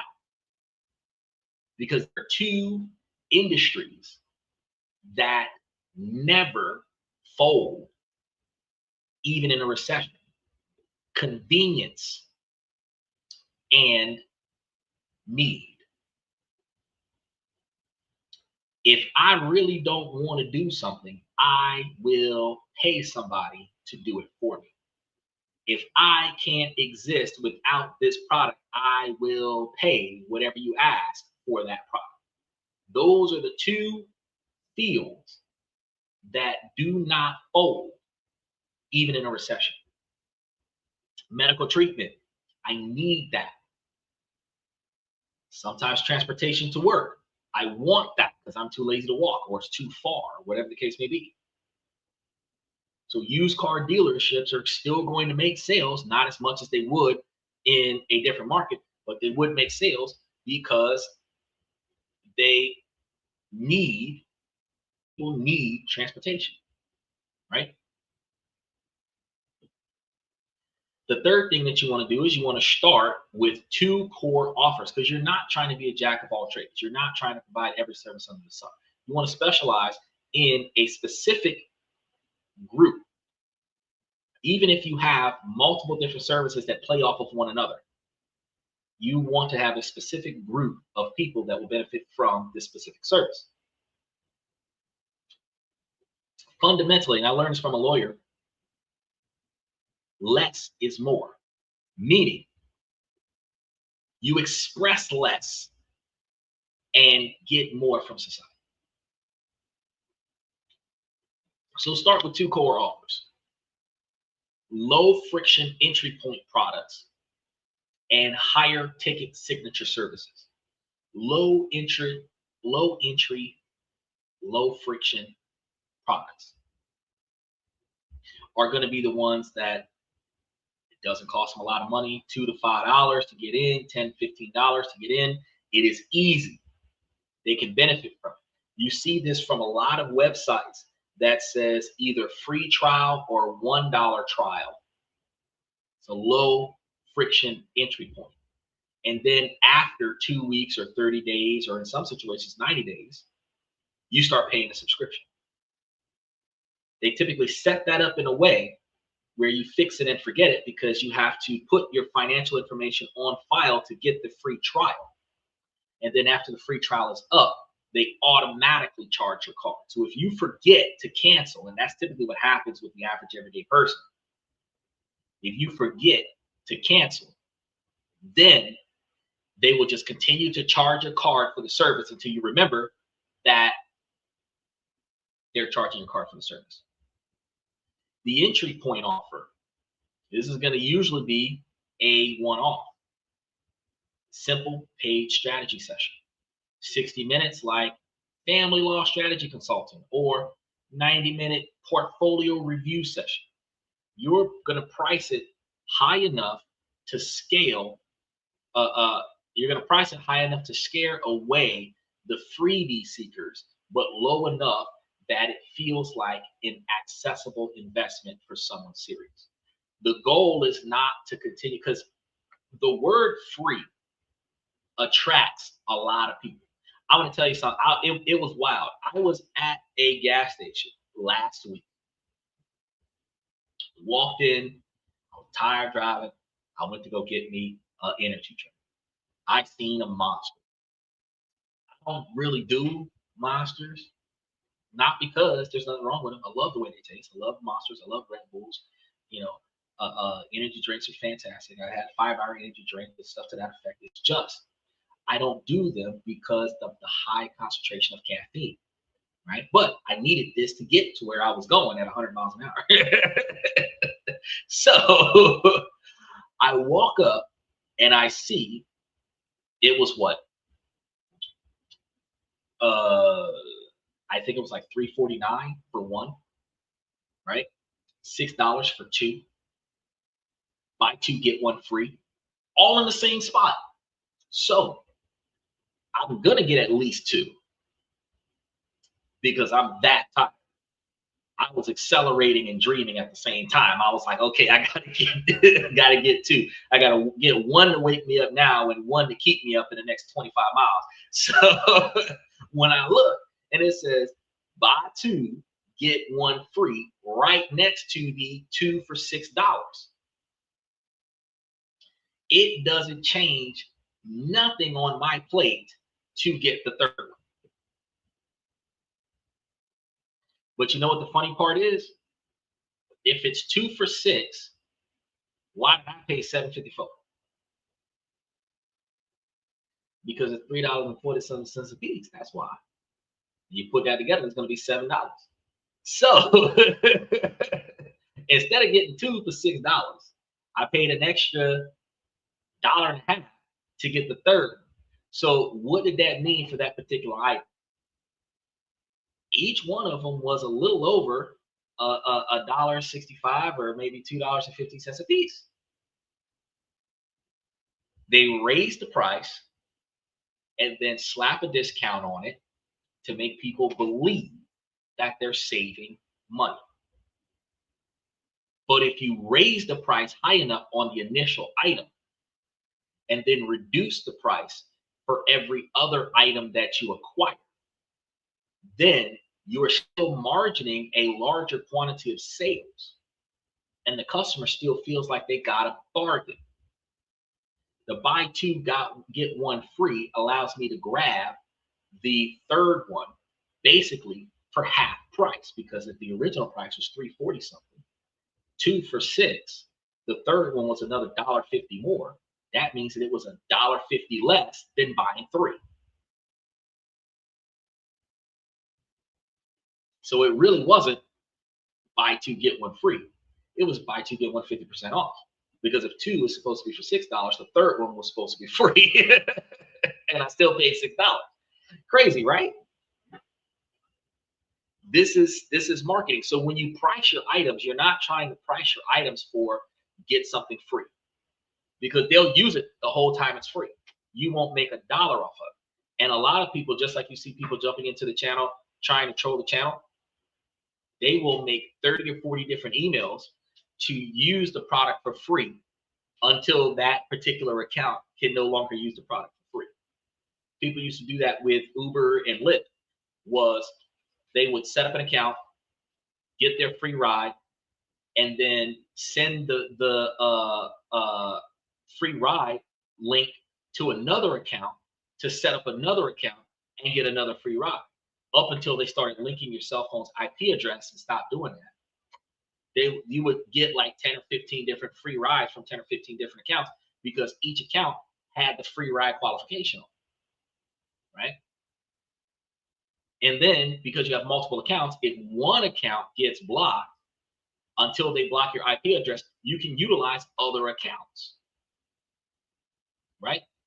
So you don't want to set a pricing scale to say, well, free service out the gate. No, you're going to pay for the service so that we get rid of the freebies and only attract people who really want to benefit from the service. And then you set the price low enough for those people to feel like this is a very affordable and accessible investment. So for the sake of this particular type of discussion, think in the $500 to $1,500 range for an actual service, right? This is going to be your first cash flow. It's direct, simple, and it proves that you have a market.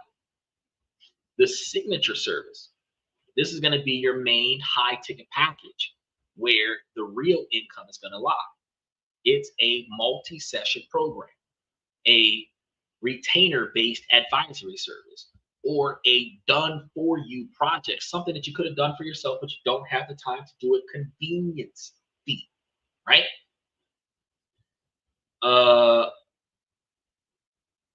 Okay, so segue real quick. I noticed that a lot of you young cats are in there, throwing out the hey. I'm gonna let you guys know that I'm from the old school, yeah, Gen Z, okay. And back in my day, if we were speaking to our elders, it would not be an OG or an unk, it would be a sir. That is the first thing you need to learn about business dialogue, is that while you play it cool with your friends on the street, and while you play it cool with your classmates in school, when you're talking to a business partner or a potential collaborator, sir and ma'am are how you address people respectfully. Unk and OG are not professional or business casually professional ways to identify anybody. It's a level of mutual respect. I appreciate the apology, Wayne. It's a level of mutual respect that earns you a higher level of respect in your communications with people. Because if you walked up to a business opportunity and you dap them up, what's going on, Unc? What's going on, OG, triple OG, double? They have no respect for you. You will lose the deal. They will rescind their invitation. They will escort you out of certain venues. You will not have another opportunity to succeed because your first impression is actually the second impression. So you're working on your last strike, because when you walk up, they've already researched you. So they've already met you once. They're trying to verify who you are. That is the second encounter. And when you talk, that is your last strike. As soon as you fail to carry yourself respectfully, you have lost another opportunity. And that's going to be one of the things that you guys have to pay attention to. So, what up, Unc, from back in the cut, that doesn't work for you in your professional fields. Okay. And when you're what should you do after high school? Well, that's something that you should decide. It would be more effective for you to find something that you either like to do that does generate revenue, or, as I've been explaining throughout tonight's show, find something in your area that people need done and provide that as a service in order to get paid. I know that you expect me to tell you go to college and make something out of yourself, but college is not designed for you to make something out of yourself. College is designed for you to network with other people. And then after you get out of college, you will have the references, the hopefully internships and mentorships and other such things that would qualify you to make it into whatever field you're trying to go to. If you pick a field that requires you to have a degree on an entry level. But a lot of the billionaires that we have right now never went to college. And they did not make their millions off of being an athlete of any kind. So it is possible for you to get out of high school, start up your own business, and be just as successful as somebody who went to college, if not more successful than somebody who went to college, because one, you are not going to be backed by hundreds of thousands of dollars worth of student debt so that you can have a piece of paper that says you're smart, when that piece of paper is about trivial bullshit that does not get applied on a day-to-day basis. Your math class, maybe your physics class, and probably your physics class are going to be like the only three classes that on a day-to-day basis you actually utilize to function.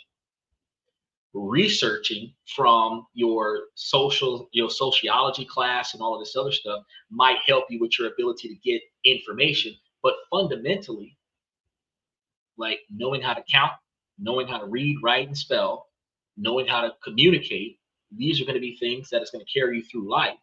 But you know, not many degrees are directly transferable to a guaranteed occupation.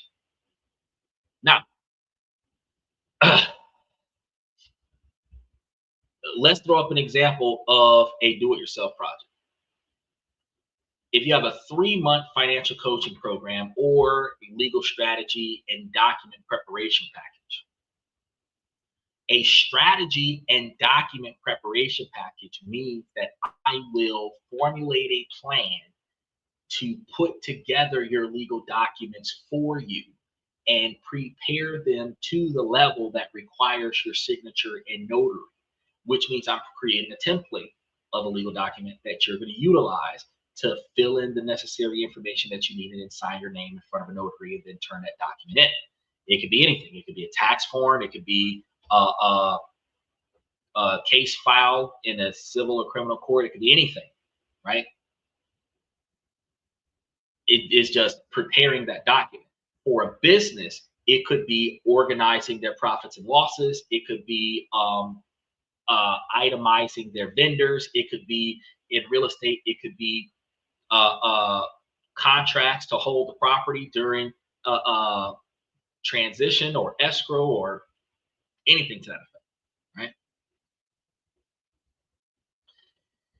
This is going to end up being priced based on the value of the outcome, not the hours that you're putting in. Because a lot of people are living life by the hour. My time is valuable. A lot of women, we talked about this yesterday, a lot of women get divorced and they say that I gave the best years of my life to this relationship. She did not build your business up. She did not reinvest your capital into brokerage accounts to make money. She did not build your savings account. She did not build your inheritance. The only thing she did was showed up, hung out, experienced the lifestyle. She might have aided in a couple of bills, but she did not build you up. She offered her time in exchange for your estate. We have to change this mentality. We have to recognize that our time should not be tied to capital gains. Okay? Our time is free for us to use, and the product that we're offering should be tied to capital gains. Right? So if you're creating a long-standing reoccurring process, talking something like $5,000 or even $10,000, or to some magnitude, sometimes $25,000 and up. For some of us, that's a whole year's worth of work. For some of us, that might be 6 months worth of work. But that also means that you only need like 1 or 2 customers for the year. 3 customers if you're trying to pay for the overhead and then pay for your standard living, right? The entry point session is designed to flow seamlessly into the signature service section for the right clients.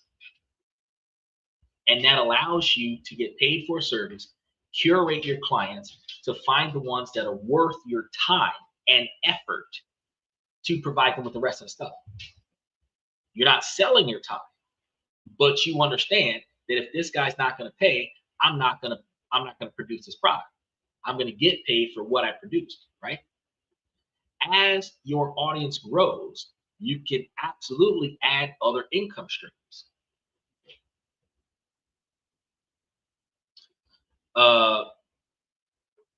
And that is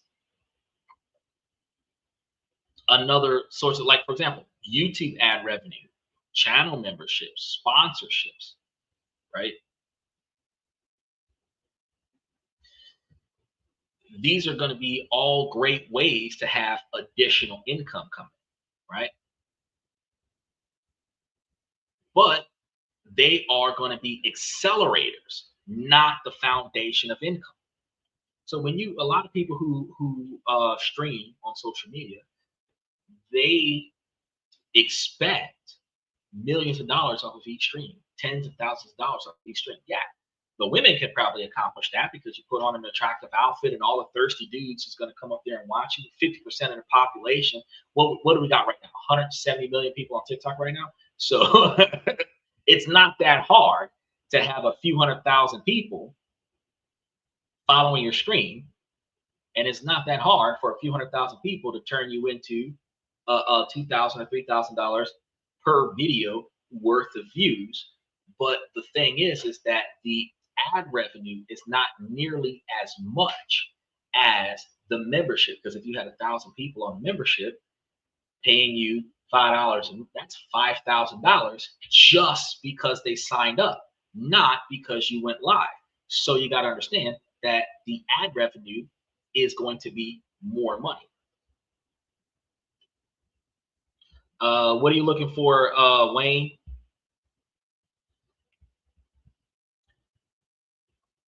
Pay attention that the foundation is going to be a direct exchange of your expertise, your skill set, for a fee, because that requires the deepest level of trust and leverage that your reputation must effectively be able to handle. You can also package your expertise into digital products. Sell templates that you use, sell the spreadsheets that you build.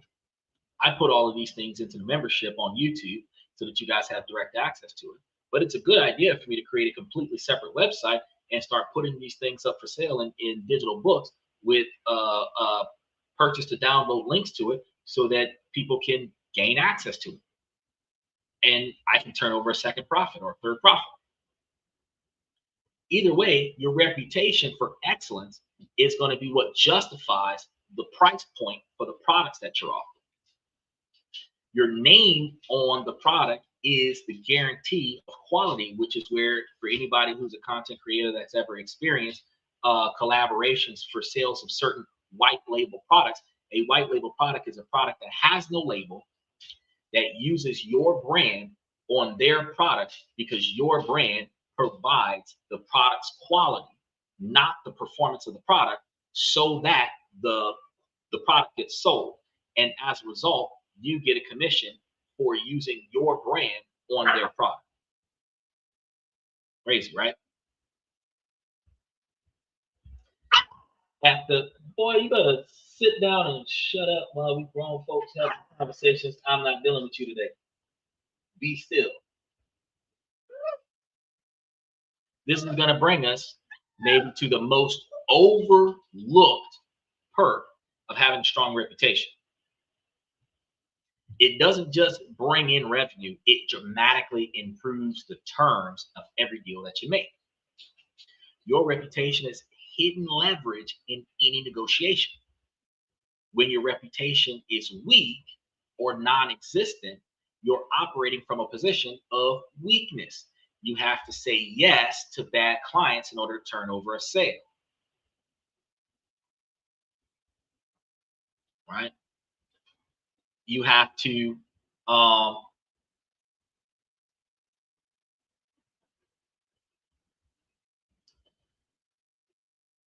where was I at? Because this person was being ridiculous. You have to discount your rates so that you can close a deal. While you might have a good price point because nobody knows who you are, you might have to reduce the price point of your product in order to get people into the door so that you can build the reputation online. A lot of products are sold these days based off of Yelp reviews, Google reviews, other such locations, Reddit reviews, where people Google the products reviews, people who have already experienced the products or the customer service behind the products, and then they determine, will I get involved with that product based on the satisfaction or the lack of satisfaction of that product, right? So your reputation is going to be based on how people review. And that's a crazy thing to think.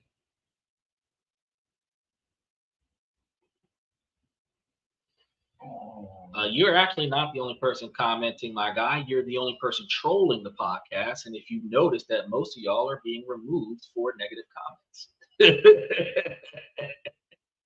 Now, You have to put up with a scope creep because you're afraid of losing the work.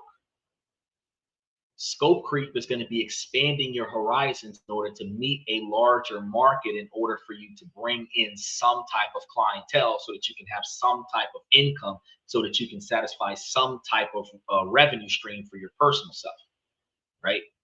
Which is allowing lower quality clientele to dictate the quality of your work. You guys got to remember, you are a commodity, and a commodity's always competing on price. Okay. Keeping your revenue, keeping your reputation high requires you to hold yourself to a higher level of non-negotiable expectations for behavior, because if you devalue yourself as the product to society, you end up losing the valuable clientele that you were looking for.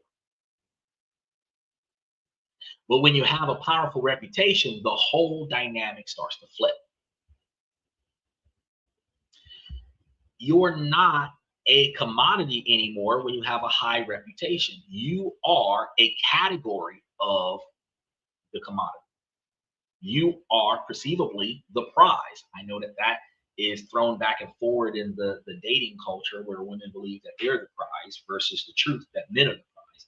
And it's a hilarious argument to go back and forth, because the value of a prize. Now, the difference between a trophy and a prize is earned through effort, right? And the benefits of the prize is the prestige. A trophy is something that you win for participating. It does nothing for you. It has no value after you've obtained it. It looks nice. Other people wish they had it, but you can't do nothing with it. Like a piston cup, right? It's just a cup that looks nice. Yeah, they had to do 500 laps around Indianapolis in order to get that cup, but it is exactly that, just a cup. That's a trophy. On a side note, ladies, women are the trophy, men are the prize, and there's a difference. You get a lot from winning the prize. You got something to show off from obtaining a trophy. In the business world, when your reputation is the prize, people recognize that by affiliating with you, they will obtain value. They will obtain improvement. They will obtain benefits that they otherwise would not have had they not affiliated with you, right? From the streets, we would think, oh, well, if you roll with my squad, you get paid too. Everybody eat, right? That mentality comes from the dynamic of, I have a reputation of everybody getting paid when they roll with me. If y'all watch that movie Cadillac Records, Muddy Waters said, well, if you stick around me long enough, everybody get a Cadillac. And everybody that was with him had a Cadillac. So it wasn't a false statement. It was a reputation of, we will have more money than what we need if you stick with me, right? That gives you the power to dictate terms. Think about any heist movie that you've ever seen.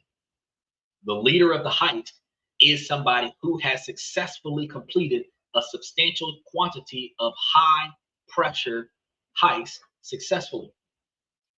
We are guaranteed to succeed if you got me with you. And there's a lot of money involved if you work with me, right? So with that ability to dictate terms, you can charge a premium rate.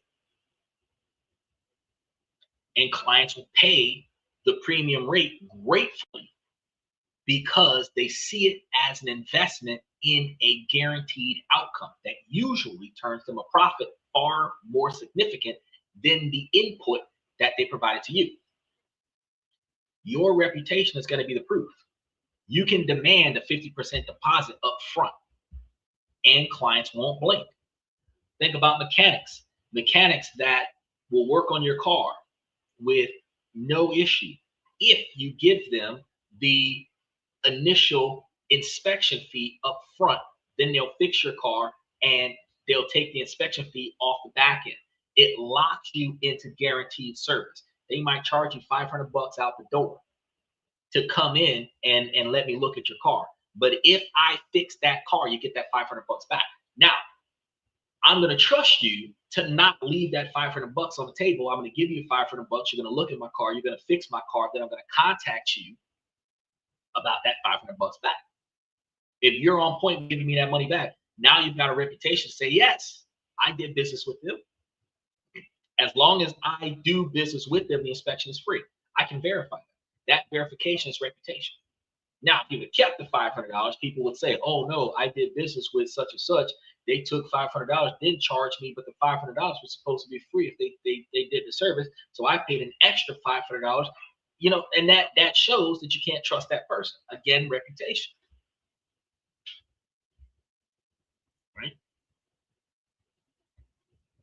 Because your reputation assures them that you won't vanish with their money without providing them with the results that they were looking for, you have a larger level of trust with them. So you can set strict, non-negotiable expectations for behavior, which allows for you to work better with your work-life balance. Things like no weekend calls, no last-minute emergencies, and clients are going to have to respect that, because getting access to your brain is going to be worth following your process. One of the things that I learned over time was I'm not going to do instant appointments. You must give me a 24-hour notice. If you contact me today and ask me if I'm going to be available in 5 hours, I'm going to tell you I'll be available in 5 hours tomorrow. So I'm not going to be available today. If you look on my calendar, you can see the next available time, which is 24 hours from when you're talking to me right now, 25 hours from when you're talking to me right now, because we're mid-hour right now, which means that, 2 a.m. tomorrow I'm available, because right now I'm busy. And in 10 minutes, it's the top of the next hour, right? That is the difference. If I say you must schedule appointments with me 24 hours in advance, you cannot contact me less than 24 hours and ask me for an appointment. I'm going to defer you to the next business day, which forces you to respect the fact that I am not free within a 24-hour window. Anything after that, I'm available. This also applies to collaborations. When your brand is built on trust, you become a magnet for other high-value people and other opportunities. You also, starting out, are a magnet, especially on social media, for low-quality individuals. You want to make sure that your brand isn't tarnished by a collaboration with somebody else, which is why your reputation is so important, that you cannot tarnish your reputation and then think that you can collaborate with somebody else. That's going to be a wild scenario.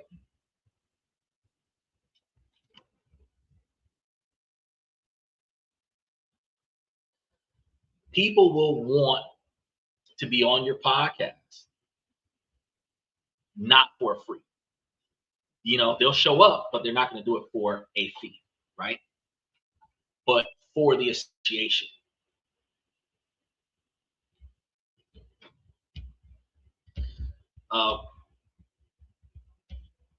Being interviewed by you becomes social proof of them. So you might bring somebody onto the podcast for nothing. That validates them, but it also validates you, because you have live guests on the show. Your reputation becomes a bargaining chip that you can trade for access, right? It'll also help you trade for visibility. It'll also help you trade for opportunities that money just cannot buy. So don't underestimate this situation. Building your reputation isn't just about getting more leads. It's about getting better leads, better clients, better partners, and better deals. It's going to be about fundamentally changing the power dynamic of your professional life. Now, we're third way through this real quick. So make sure that you guys like, subscribe, mash those reaction buttons on Twitch, Twitter, TikTok, YouTube. Show your support for the show while you're here.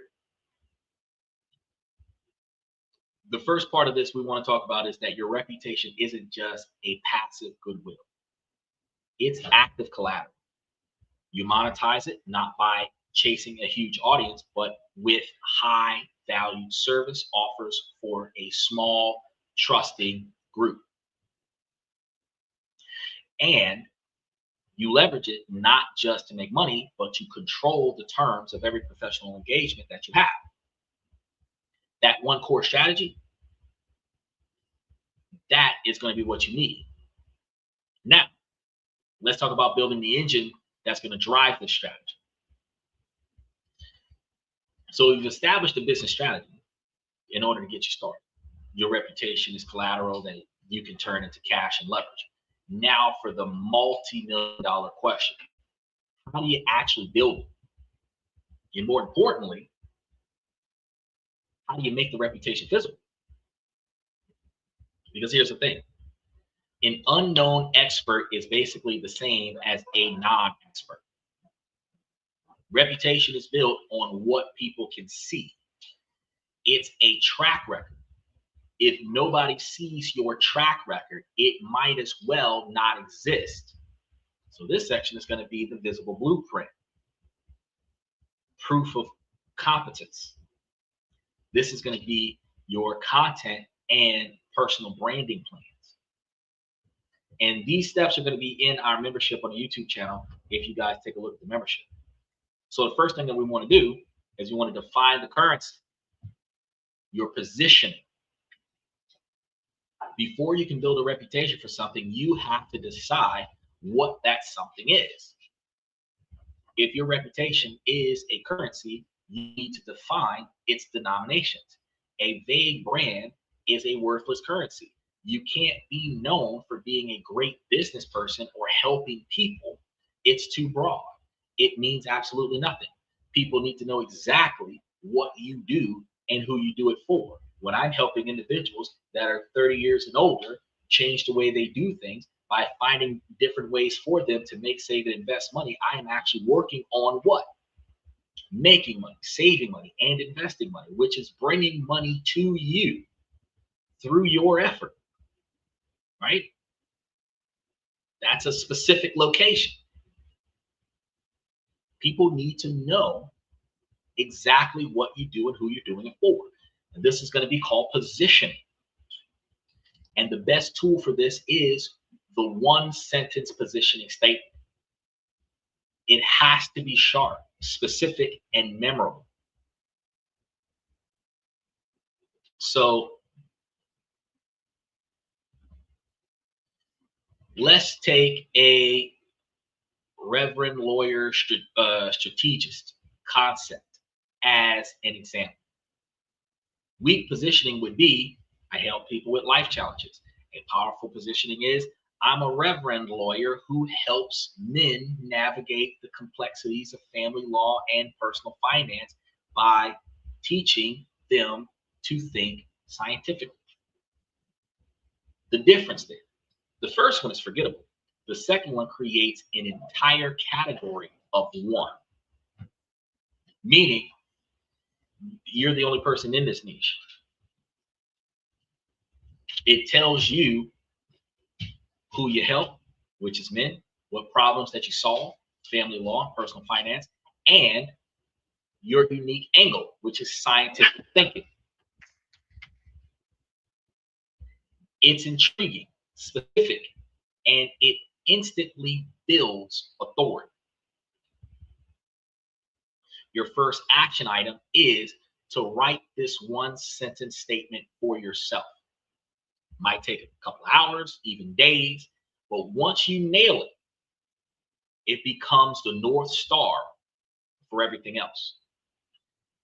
If you put it on your YouTube channel description, your LinkedIn headline, your podcast intros, your email signature, it's the flag you plant in the ground that everybody knows to see.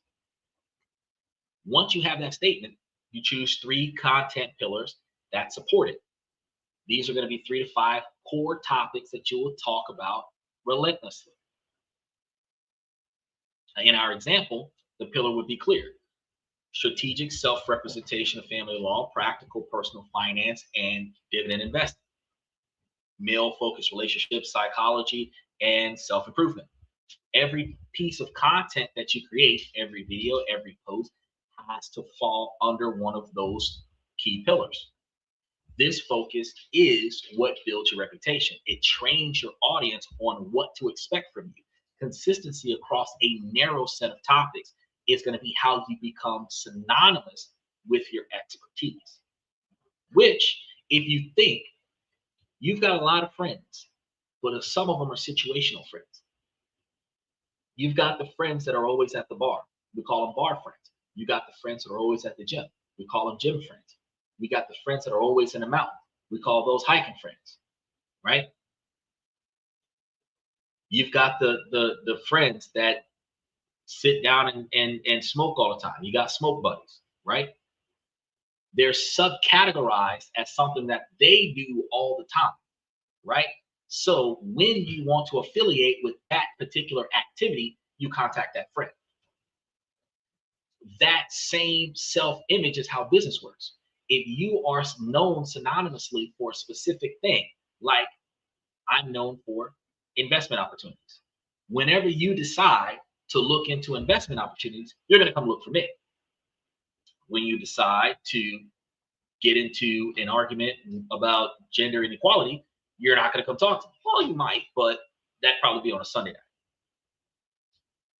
By being consistent about what's being offered, people will learn I can't go to this podcast to get a negative outcome because this podcast is designed for something positive, right? That's how you set up a track record, right? Now, the second step is going to be building visible proof because the track record is going to be in public. With your positioning locked in, it's time to start building your public track. So you're going to need to generate fast, frequent, and visible proofs that you can do what your positioning statements claim that you do. The goal here isn't perfection. It's going to be a prolific demonstration of your judgment. So your content in this situation is going to be the primary tool for this. Let's do this strategically. Solve real problems in public. The best content doesn't just share info, it solves problems.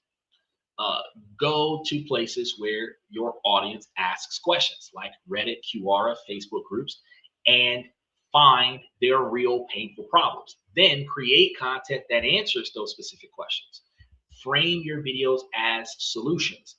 How to respond when you're served with divorce papers, or the first 3 things to do after a layoff, which we actually cover on this podcast. When a stranger sees you solving a problem they actually have, trust is going to be built almost instantaneously. You show your work. Don't just give the answers, explain your reasoning for it. Break down a court case and explain the strategic thinking. Analyze a company's financial statements and walk through your investment thesis, showing how you think is far more valuable than just giving a tip. It's the real product people are buying when they hire you, right? Document and weave in wins.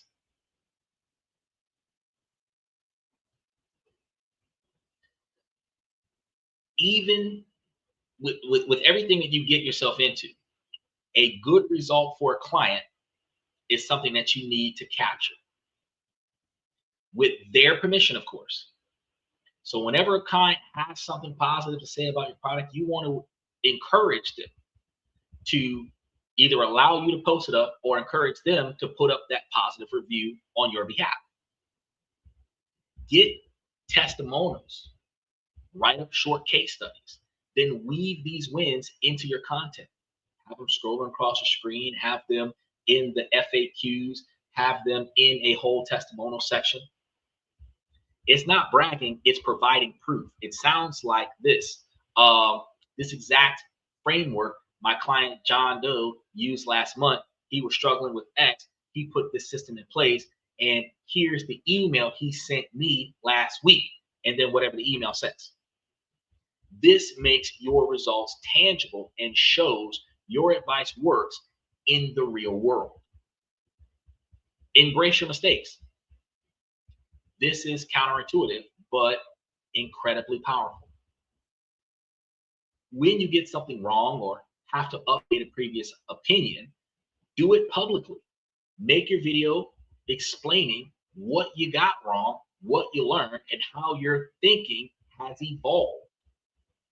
In a world full of gurus that are pretending to be infallible, admitting a mistake is a massive reputation builder. Recognizing when you've done it wrong and that you've learned better ways to accomplish this, that is going to be a bigger reputation builder because it signals integrity, humility, and a commitment to truth over ego. Trust skyrockets in this area. Your content isn't a diary, it's a curated portfolio of your experiences. Every piece is a brick in the wall of your reputation, whether that's a positive reputation or a negative one.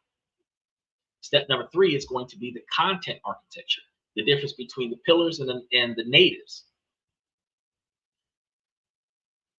If you know what to talk about and how to prove your competence, what do you actually create at this point and where do you put it? So many creators burn out because they try to be everywhere all at once, making brand new content for 10 different platforms. That's a huge strategic mistake. The smart approach is the pillar and native model. Pillar content is going to be your main dish. It's your most significant long form piece of content. For most experts, this should be a weekly or bi-weekly YouTube video or a podcast, like the one that I have. It's a deep dive into one of your content pillars. This video you're watching, whatever. This is going to be the pillar of content. It's where you have the space to go deep and build a real connection with whoever's paying attention to your product and deliver transformative values. This is going to be the content that builds your authority and can rank in search for years, which is another reason why I tell you guys about being careful about what you do and how you do it in life, because since everything you do will become permanently embedded into social media, it is important that you do not want anything negative about you embedded in social media. Native content, repurposing it. This is going to be where you get efficient. You don't create new content for other platforms. You take your pillar content and then you atomize it. You slice and dice it into short forms, native content for platforms like TikTok, Instagram Reels, YouTube Shorts, LinkedIn, QR videos, whatever. Pinterest. That 40-minute YouTube video, it has at least 5 or 7 powerful standalone clips, perfect for a 60-second short. The key concept can be turned into a carousel for LinkedIn or Instagram. A powerful quote becomes a text post for X, formerly known as Twitter. The audio can be stripped and used as a podcast, which would be an audio file, right? And people can listen to it in their cars. The purpose of the native content is to build a deep relationship. It's to act as, so it's not supposed to be building that deep relationship. It is supposed to be acting as a trailer or a hook to drive awareness back to the pillar where the real trust building happens. It's almost like if you've ever gone to one of those real estate seminars where they invite you to a hotel that you otherwise would not have gone to for any reason, so that you can sit and listen to them tell you the one thing you need to know to be successful in real estate. You go there, you sit there for 3 or 4 hours, and they're giving you all of these examples of how they succeeded, all of these examples of how some of these other people succeeded without telling you what they did to succeed. Then they tell you that at some point, if you sign up for their boot camp over the weekend, that they will show you over this 3-day boot camp what they didn't show you over 3 hours that you were sitting and listening to them. And never do you ever find the true answer of what you're looking for, but you earn through that seminar which would be the native, the information that you needed to get to the boot camp, which would be the pillar, so that you could buy the product, which would be the membership of the website that's offering all of the stuff. They don't just start with buy my product, you'll be successful in real estate. Come listen to me tell people what makes real estate successful. And then as you listen to that, you think, wow, this guy knows what he's talking about. Buy my boot camp and learn how to make real estate successful. Then they buy the boot camp, then you're in the boot camp and they're like, oh, okay, so what you really want to do is buy my website's membership so that you can be successful in real estate. You buy the membership and then guess what the membership turns out to be? A website with a listserv of information that you otherwise could have curated off the website, off the internet yourself. Isn't that some bull jump? This is what they do. The foot in the door is convincing you that this is a once-in-a-lifetime opportunity that is a tour nationwide. So it's not a once-in-a-lifetime opportunity. They're going to bring you in. They're going to talk to you about it. They're going to convince you that this is a once-in-a-lifetime opportunity that you got to jump into this weekend, of which it isn't. They do this on a regular basis. But foot in the door, once they start getting your money, now you're invested. Now you're going to add more money because you want to get to the point where the money starts making money for you. It's the same thing when you're creating your own brand. Shorts from the long forms is going to give people the observations that if they come to the show, they're going to get more stuff. They're going to get more knowledge, more information. You can use that when they do come to hook them into staying, right? This system lets you be everywhere without working 100 hours a week. You cook one great meal, which is going to be the pillar, and you serve the appetizers from the meal all over the internet. Your starting canvas just needs to be manageable. Don't commit to a daily YouTube video if you cannot sustain it. I'm here 7 nights a week because I force myself to sustain it. But I can tell you there's been plenty of times where I have been otherwise burnt out, perceivably observed while I was on this podcast. It is a very, very tough thing to do. I know people who don't have respect for content creators, but at the end of the day, when you're doing this every day of the week and it's not just a camera following you around living life, you're actually providing detailed content and information for hours on end. This is a lot of work to do, okay? But in order for you to do it, you must be consistent. Consistency is going to be one of the fastest ways to build reputational currency. Delivering when you say you will deliver is going to be the core element of trust. You want to start the video with 1 pillar videos every 2 weeks and 3 to 5 short form clips every week. Nail that for 90 days, then you can think about increasing the volume. This is exactly what we did 3 years ago. We started doing post live shows and then we turned it over to live shows. We went from several times a week to every day of the week. And I have just kept it at every day of the week. We went from some shorts to a lot of shorts. You know, now we're dropping 4 shorts a day on the YouTube channel, but we drop 4 shorts a day, 1 month, every 3 months on the TikTok channel. It is what it is, you know. Step 4, the digital footprint and alignment. This is going to be the final piece of this section because we're like 2/3 of the way through this. So we still got another 30% to go.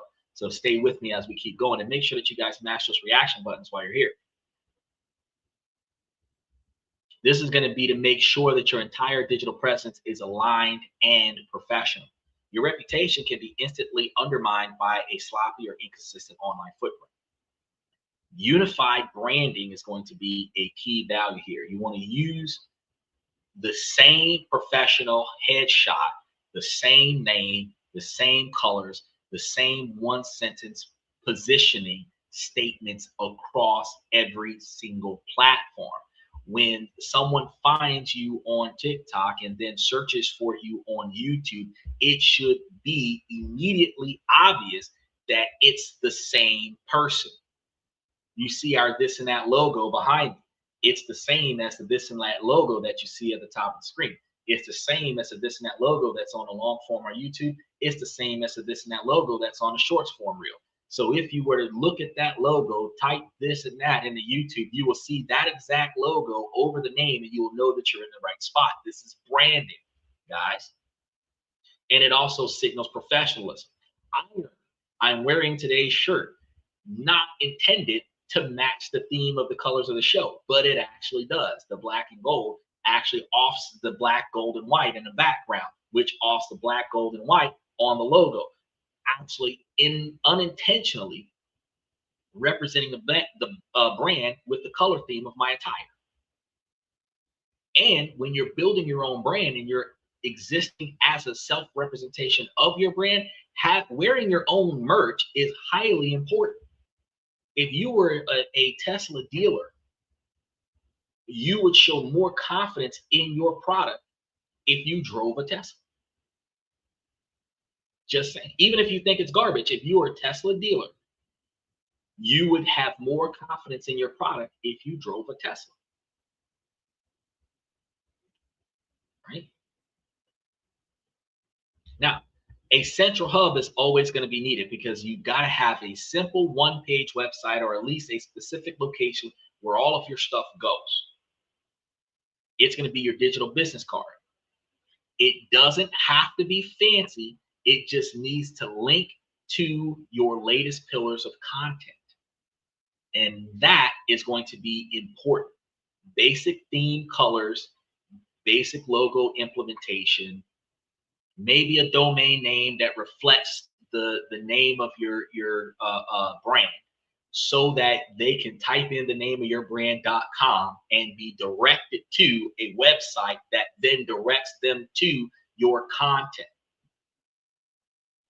That would be impressive. And one of the things that I've noticed is places like YouTube does not give you the data when you have perceivably embedded the video into your third-party website. But if you hyperlink that junk to your third-party website, that's not the same, right? You'll still get the traffic registered on your YouTube channel if you hyperlink it to YouTube. And why is that? Because embedding it makes it a permanent fixture to your website. And the traffic doesn't always change over. But hyperlinking it, when they click the link, it takes them to YouTube, and then they watch the video from YouTube. So if you create a squeeze page or a website and you're adding your content to your main website page and utilizing that as a link to your YouTube channel, now people can Google search your podcast, find your website, click on the website, take you to YouTube, and find the YouTube channel. Same thing with TikTok. They can do the same thing. Same thing with Instagram. And then you can put the hyperlink to each one of the platforms that you affiliate with at the bottom of your website, which allows for them to go to one of your social media platforms and hold communications with you.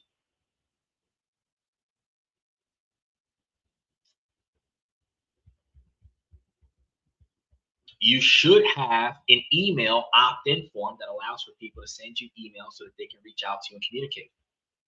Provide clear links to all of the services that you offer and the social media profiles that represent what you do. This is going to be the destination that you're going to send people to so that they can see what you've done and how you're working right now. Optimizing for discovery is going to be the next big thing. Learning the basics of SEOs for your main platforms like YouTube, TikTok, Twitter is a search engine, because most people are too lazy to read right now. There are a lot of people that are so smart. They're technologically advanced. They can turn their cell phone into a computer, into a video recorder, into an editing studio. They can make beats. They can make all kinds of stuff. But what they cannot do is take time out of their day to read the dang instructions. So what happens is a lot of people create do-it-yourself videos on how to get stuff done so that the people who are too lazy to read the words can watch it be done on a video and listen to the person explain it, and then take that information and put it into action. Owner's manuals used to be 2,000 to 5,000 page books. And the exact same owner's manuals for vehicles are now do-it-yourself YouTube videos, because people don't like to read. So places like YouTube become a search engine that actually partners with Google and Wikipedia, where when something is trying to be explained and it's complicated and somebody made a video about it, the link to the video that explains it is added to the text of the discussion. So if YouTube talks about something and Google references it, Google puts up the link to the video. If YouTube talks about something and Wikipedia references it, Wikipedia puts up a link to the video. That's free traffic. This means your titles should be clear about exactly what you're supposed to be trying to talk about. The benefits need to be focused, and you use keywords that will identify your ideal clients so that when they're searching for your content, it's not going to be hard to find. Your descriptions should be well written with your call to actions.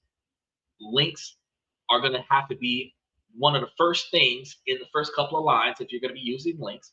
And you want to be able to do this in a smooth fashion. Now, I use things like vidIQ to accomplish this, but there are plenty of other ways that you can make this happen. Then you want to engage and nurture your clientele. And this is actually going to be a level of socialization that is needed throughout life, not just in business. You must keep a positive reputation with the people that you used to work with and work for, and try to keep a positive reputation with the people that you plan to do business with in the future. They call that not burning bridges, right? I know everybody wants to flip the desk upside down and give the boss 2 middle fingers and whiz all over the desk and everything to that effect and make a big stink. You've seen one of those employees in Walmart that had won like $40,000 on a gambling thing. They ran through the store throwing milk all over the place to quit their job. Walmart sued him for $100,000. So he won 40 grand and now he owes the company 60 grand. So not only is he fired and blacklisted from the company, probably even trespassed off the property permanently, he also now owes $60,000 more than what he made off of that one bet that he made, when he could have clearly took that $40,000 bet, invested it somewhere where his 40 grand could have been making him like 8 grand a year, or that 40 grand could have been a down payment on a property that he could have utilized to either reduce his costs or generate a rental property, stay on his job and not tell anybody at his job that he won the 40 grand. Instead, he wilded out on the job because he won 40 grand. Now he's unemployed and owes 60 grand. The consequences of bad decisions. A reputation is not going to be built in a vacuum. It's going to be built in conversations. Respond to as many positive comments as you can, especially within the first 24 hours. Ask questions in your content to spark some discussions. Do like I do. Host live Q&As. I do those on Sundays. When you treat your audience like valued colleagues instead of just numbers, instead of just data points, they become evangelists for your brand, which means that they're going to promote your brand with you. I have fantastic people on my show: FX Trader, Michael, Steven, Unc Andy, OG Kicks. Quick to verify positive information about the channel. Bayside, we got a lot of guys that come through, right? This is going to be the 4-step process that you need: positioning, proof, architecture, and alignment. It's going to be the engine that builds your visible reputation. It's a systemic way to turn your knowledge into a public asset. And once that asset is built, it needs to be protected. That's what we're covering next. And this is also going to be one of the reasons why, ladies, I tell y'all that y'all have to carry yourselves in a better position. I was just telling Warren that, you have to carry yourself in a better position, because while some people come on social media with aliases and ridiculous photos for their profiles, if you try to build your brand to be a specific reputable brand. We have boycotted Target, Walmart, Nike, Adidas, and all kinds of other places, Calvin Klein and everything like that, specifically because somebody said something they shouldn't have. Okay? And companies lost clientele simply because somebody said something they shouldn't have. So when you get on social media, your first goal is to not say anything that would otherwise compromise your ability to be respected by the people you want to do business with, by the people you want to associate with, right? That's key. If you are right now in the moment about to do something that you would be embarrassed about in 6 months to see the replay of, don't do it. It's almost like, you know, married men who, if you could not have this conversation with your girlfriend about what you're about to go do without her getting mad at you, don't do it. Ladies, if you can't have a conversation with your man about doing something that you believe that might end up in an argument with him, don't do it. If you know that skirt too short and you know that he would complain about it, don't put it on. Right? Back in the day when we was younger, you know, 80s, 90s, 70s, 60s, we were taught by our parents, don't embarrass the family. We had a level of conservativeness that our reputation, our family's reputation, hinged on the behavior of every individual in the family. But it does not have any observation of it does not have any observations of our modern behavior patterns, because in our modern behavior patterns, we now have people that come in. We now have people that come in and they disrespect themselves. Who cares? I'm liberal. I can do whatever I want to do. I have the First Amendment right to disrespect myself and disrespect the people around me. But growing up, your reputation was key. Your family's reputation was key. But here's the funny part. Even in 2026, when people are willing to devalue themselves and devalue the people around them, a politician will step down from their position because a family member did something unethical. My career is over because of the person that I affiliate with. Police chiefs, cops have to resign. Presidents have to step down. You know, governmental entities, prestigious people have to back down from where they were headed because their reputation got tarnished.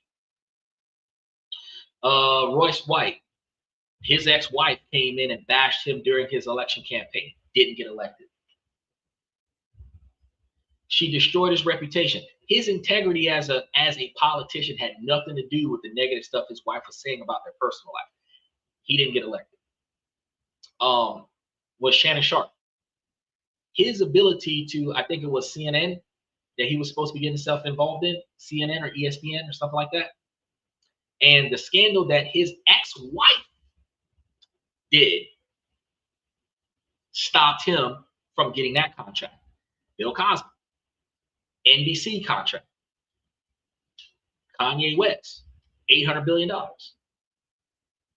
Drake and Kendrick Lamar, $400-something million. All they had to do was say the wrong thing at the wrong time in front of the public, and their reputation was tarnished. Therefore, their brand was tarnished. Therefore, the sponsors and contracts and deals that would have signed up with them became tarnished.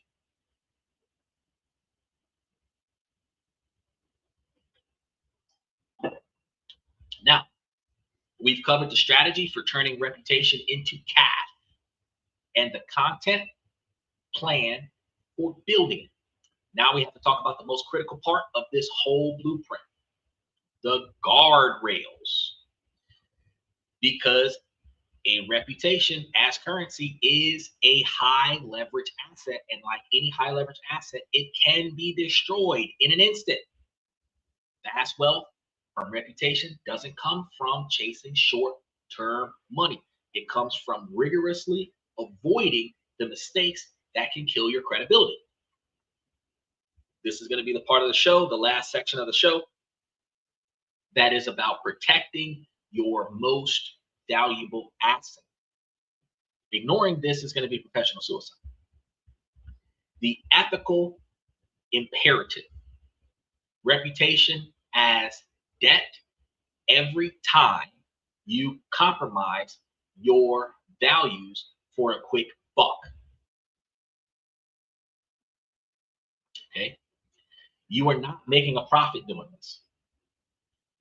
You are taking on reputational debt. So reputational debt is what we're going to be talking about right now. And what reputational debt is the invisible liability that you create when your actions do not line up with your stated principles. And that's what I was talking to you ladies about at the beginning of the show. Wilding out and dropping like it's hot and disrespecting folks just because you think that you could be sassy and do that mic drop moment in the conversation. It compromises your integrity as a person. So when you get into a position of negotiation, you're already perceived as an individual that will not negotiate, which leaves you with less leverage in the negotiation. Because typically, more often than not, we are the one at the bottom of the discussion negotiating from the person that has at the top of the discussion what we want. Right? So all they have to do is say no, and we fail. We cannot lose our leverage by devaluing ourselves in public. This is going to be that undisclosed affiliate link for a product that you don't really believe in. It's going to be the clickbait title that promises a secret your video never delivers. It's going to be the brand sponsorship from a company whose values are the opposite of yours. It's also going to be the exaggerated claims that you use to make the sale, where the product doesn't meet that expectation. In the short term, these tactics, these things might bring a little bit of revenue. It might make you a little bit of commission. You get the ad views, but you've taken on debt, and that debt collects interest in the form of audience skepticism and lost trust. With each shortcut, you make a small withdrawal from the trust bank account that we talked about. Eventually, that account is going to run dry, and once trust is gone, it is almost impossible to get back. They're never going to see you the same way again. Okay? The number one rule for protecting your reputational assets is this: do not compromise your core values for short-term money. That goes heavy for ladies. Do not sell it if you otherwise would not have sold it. Whatever it is. I do not accept money in exchange for it if it never had a for sale sign on it. Whatever it is. I want y'all to understand that. A reputation is going to be rooted in trust. And a service is the only kind that lasts and compounds over time. The one built on hype is going to be a house of cards. It's going to be a trend. And y'all see TikTok trends. They come and they go. Y'all see stuff that used to be viral last year that nobody even talks about anymore. Right? And if you're at the back end of the hype, you have invested so much effort into devaluing yourself to the magnitude that you're still not going to get the response from the public that everybody else got when they devalued themselves doing the exact same thing.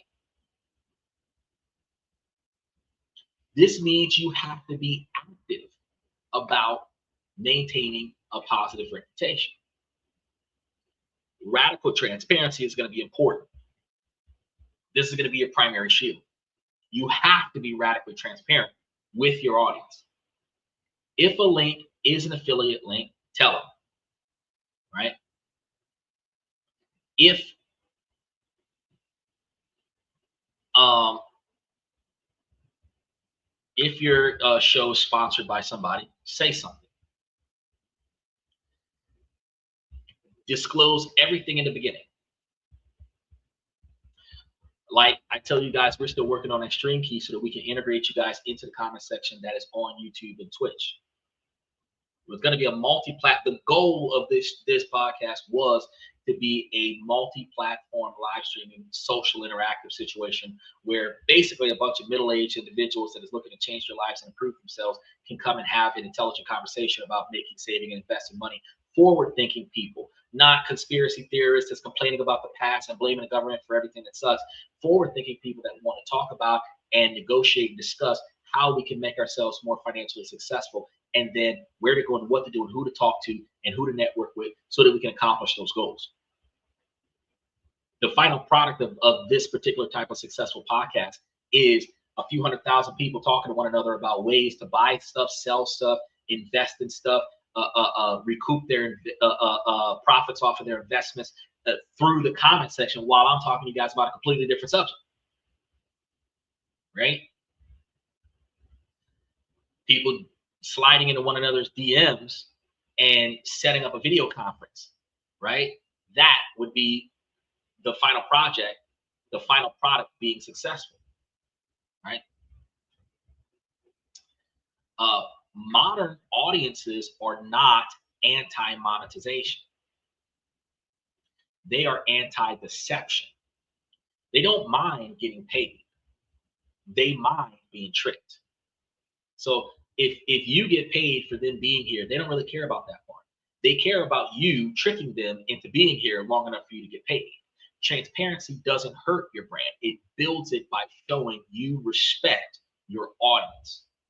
One of the ways that I showed that I respect my audience is that I automatically block and delete trolls when I recognize that they have nothing positive to add to the podcast. That means that everybody else that's left are people that are willing to positively involve themselves in the podcast. And with over 170 million users, I can probably block 70 million people and still have 100 million people enjoy the podcast. So you understand that I am a quick draw with the blocking of the people who come into the podcast and provide negative interaction, right? Next, you want to look at an alignment test. Because before you take on any partnerships or sponsorships, you want to ask yourself one specific question. Would I promote this with the exact same enthusiasm if I wasn't getting paid for it? If the answer is anything less than a roaring yes, you have to walk away from that item. Your audience's trust is worth infinitely more than a one-time check from a brand that doesn't fit your brand. Their brand doesn't fit your brand. If you're the kind of person that is promoting good health, you might not want to partner with a cigarette campaign. It contradicts your brand. Yeah, they might pay you a decent quantity of money, but if you're anti bad health choices, you're not going to then promote a bad health choice because it contradicts who you are. Then you want to monitor the sentiment. Pay close attention to the feedback, not from the trolls. Notice I blocked the trolls, but from your core audience. If people are consistently saying that your tone feels too salesy or a sponsorship feels off brand, you got to listen to them. This feedback is a real-time indicator of your reputational health. I've had plenty of people come and tell me on the podcast that, man, you did not pull punches when you talked to so-and-so on the channel. And I tell them each time, you're exactly right. Because when they came onto the channel, they were one, off topic. They were two, not taking accountability for themselves. And three, they had no responsibility for their actions. And I'm not going to tolerate that because one, I enforce non-negotiable expectations for behavior. Two, I enforce accepting the consequences for your behavior. And then three, I encourage people to not only stand up for what you believe in, but protect that by any means necessary. So the fact that this person comes onto the show and compromises their own integrity, they compromise my values by association. because I'm not going to segue into a show and co-sign on victim blaming simply because of views or simply because of conversation pieces. If you're not going to accept where you went wrong, I'm not going to accept you being here while being wrong. It just doesn't work for me, right? Unethical behavior, I talked to you guys at the top of the show. Unethical behavior is going to be the fastest way to bankrupt your reputation. Think of ethics not as a set of restrictive rules, but as the fundamental business principles that guarantees the long-term value of your primary asset. Okay. So for those of you in regulated professions like law, finance, or medicine, these ethical guardrails are joined by firm legal constraints. So when y'all law students, nursing students, business students, accounting students, I'm naming off a handful of degrees that y'all go to college and then y'all go out to the street and then y'all start acting like coyote ugly barroom women. I'm going to be honest with you. You are compromising your ethics. You are compromising your value for the field that you're trying to go into, right? You are demonstrating low class behavior that will then be reflected from a high class company that is then not going to want to affiliate with low class behavior, right? So if you're a lawyer giving legalish commentary or a financial advisor discussing investment strategies, you're walking through a minefield of potential liabilities. Getting this wrong can lead to fines, sanctions, or losing your license and the complete destruction of your reputation. So here's going to be some non-negotiable rules for the roads. Disclaimers are going to be your best friend. Every single piece of content that you produce needs to be clear, prominent disclaimers that this is just fine print, right? It's not just fine print. It's a critical line of defense. It should state in no uncertain terms that your content is for educational and informational purposes only, right? That it does not constitute professional advice and that no client relationship is being formed from that content. Having this in your description is going to be good. Mentioning it verbally in your content is even better. This is not a substitute for a real legal advice, which you should also absolutely get. And this is going to be one of the things that I tell you guys on a regular basis is that this is going to be the first step in your research. I'm going to tell you what's out there. You're going to go figure out how it meshes well with you. You're going to take what I gave you and you're going to bring it to an advisor that's going to curate that a little bit better. But because you came to me first, I'm going to give you all of the core information that you need to have the right questions to ask. So instead of walking up to a financial advisor for $250 to $350 an hour, not knowing what questions to ask, not sure of what you want, and they're going to spend 4 hours asking you a bunch of questions, giving you a bunch of sales pitches, talking a bunch of hypotheticals just to get to where you want to be at. Instead, with me, we can talk about a lot of the stuff that you would hope to accomplish, get you a template of what you would hope to utilize and access, and then you take that draft, because it's not going to be the final project, that draft, and then you take it to a professional, and now you're only going to spend 1 hour, maybe even 20 or 30 minutes with this person where they're going to look it over and make sure that the legal baselines have been covered, and then edit it in any way necessary to make sure that you're inside of the legal framework and add in any legal clauses that you may have missed. But then proofreading the final draft of your document, editing it, and then producing a outcome that you are satisfied with would be far less pricey if you already had culminated the majority, 80-90% of what you thought should be in there, right? Like we got a girlfriend contract in our membership.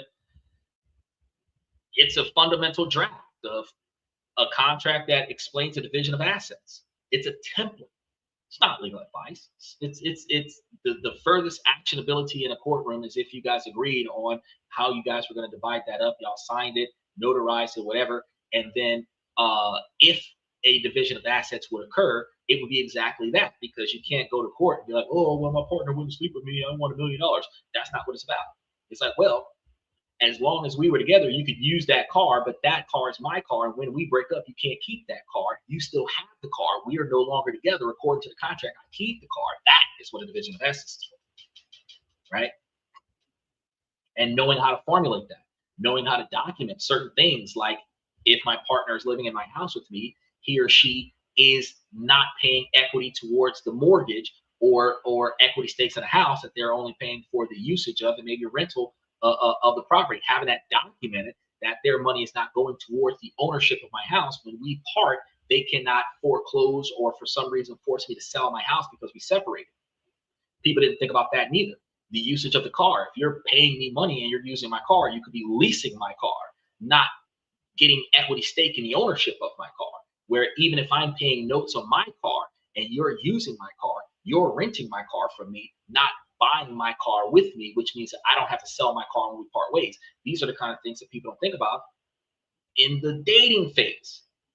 That would be fantastic to have in writing.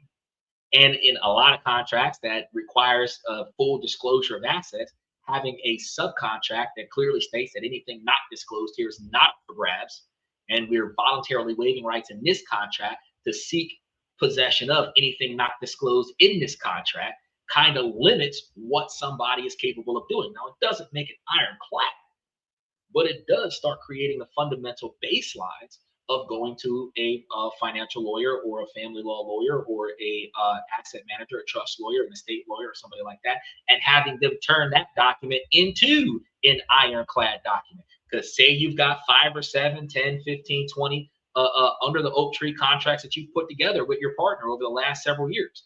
You take all those contracts, put them together, go to an estate lawyer or a trust lawyer or somebody like that. Say, hey, I want to turn these into a prenup. You already have the core information. All you need now is some of the bylaws. Your conversation with the lawyer is going to be shorter, right?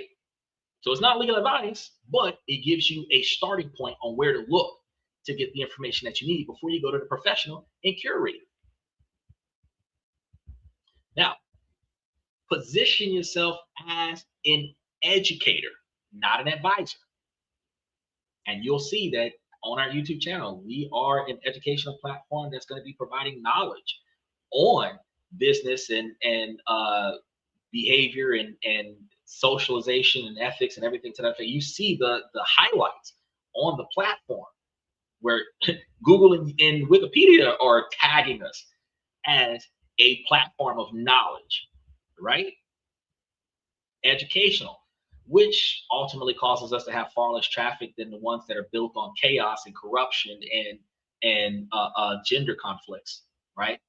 But at the end of the day, the people who come here because they want to learn something different than what they've already known, because what they already known for the last at least 10 to 15 years wasn't working for them, right? You're framing everything as educational information.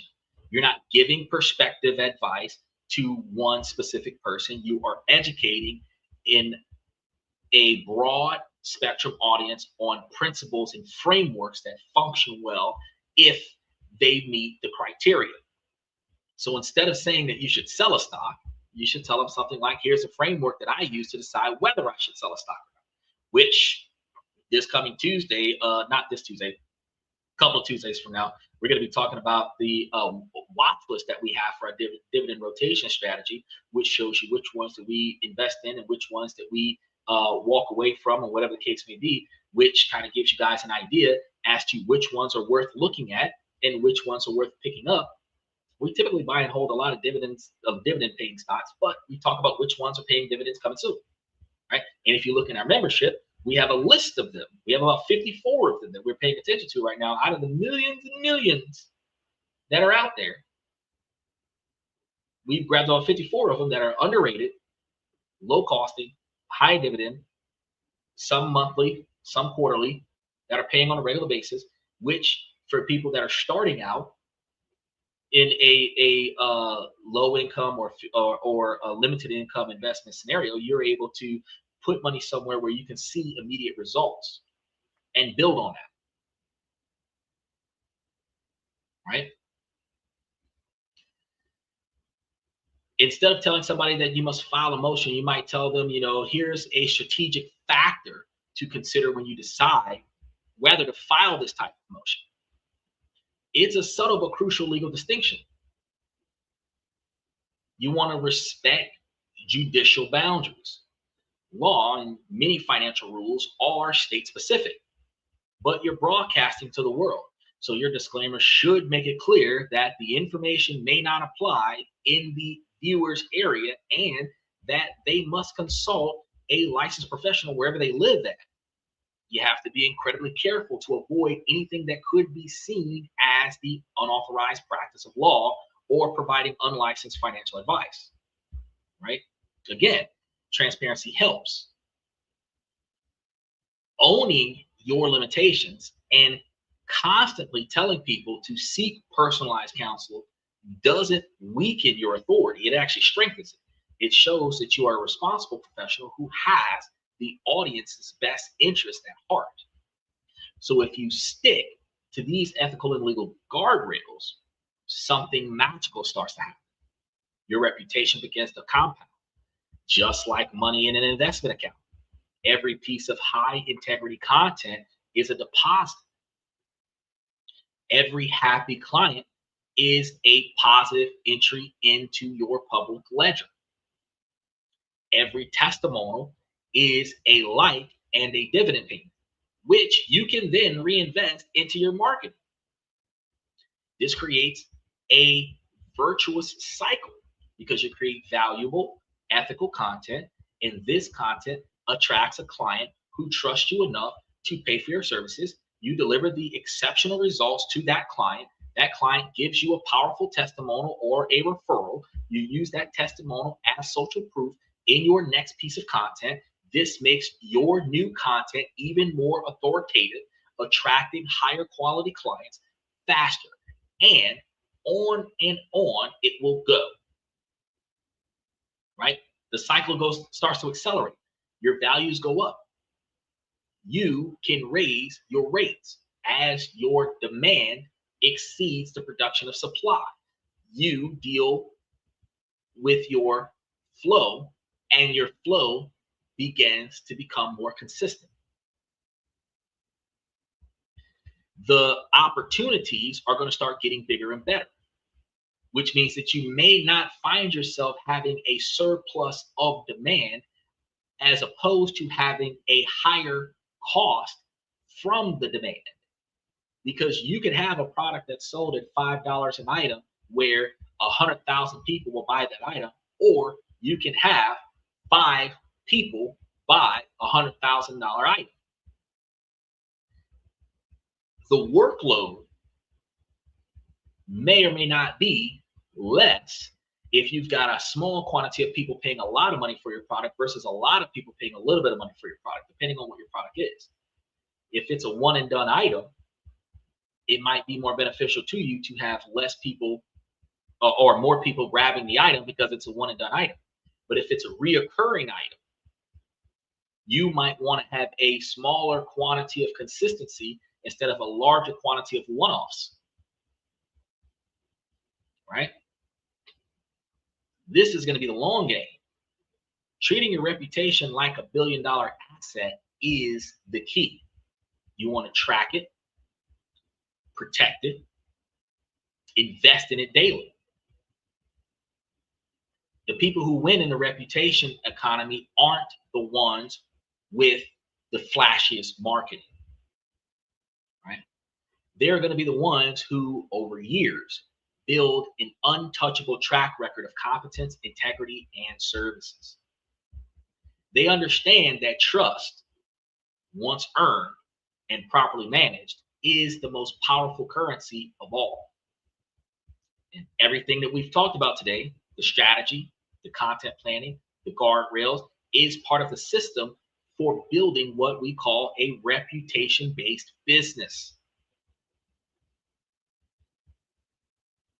He said, I like your stuff. I'm trying to learn. Hey, I really appreciate you hanging out. And we got a lot of this stuff because I've got I'm here every night of the week. We've been putting this up on YouTube for the last 3 years. So we've got over 700 videos of in-depth information on how to and where to and what to put together in order for you to make changes in the things that you guys got going on. It is a thing that should have been done years ago.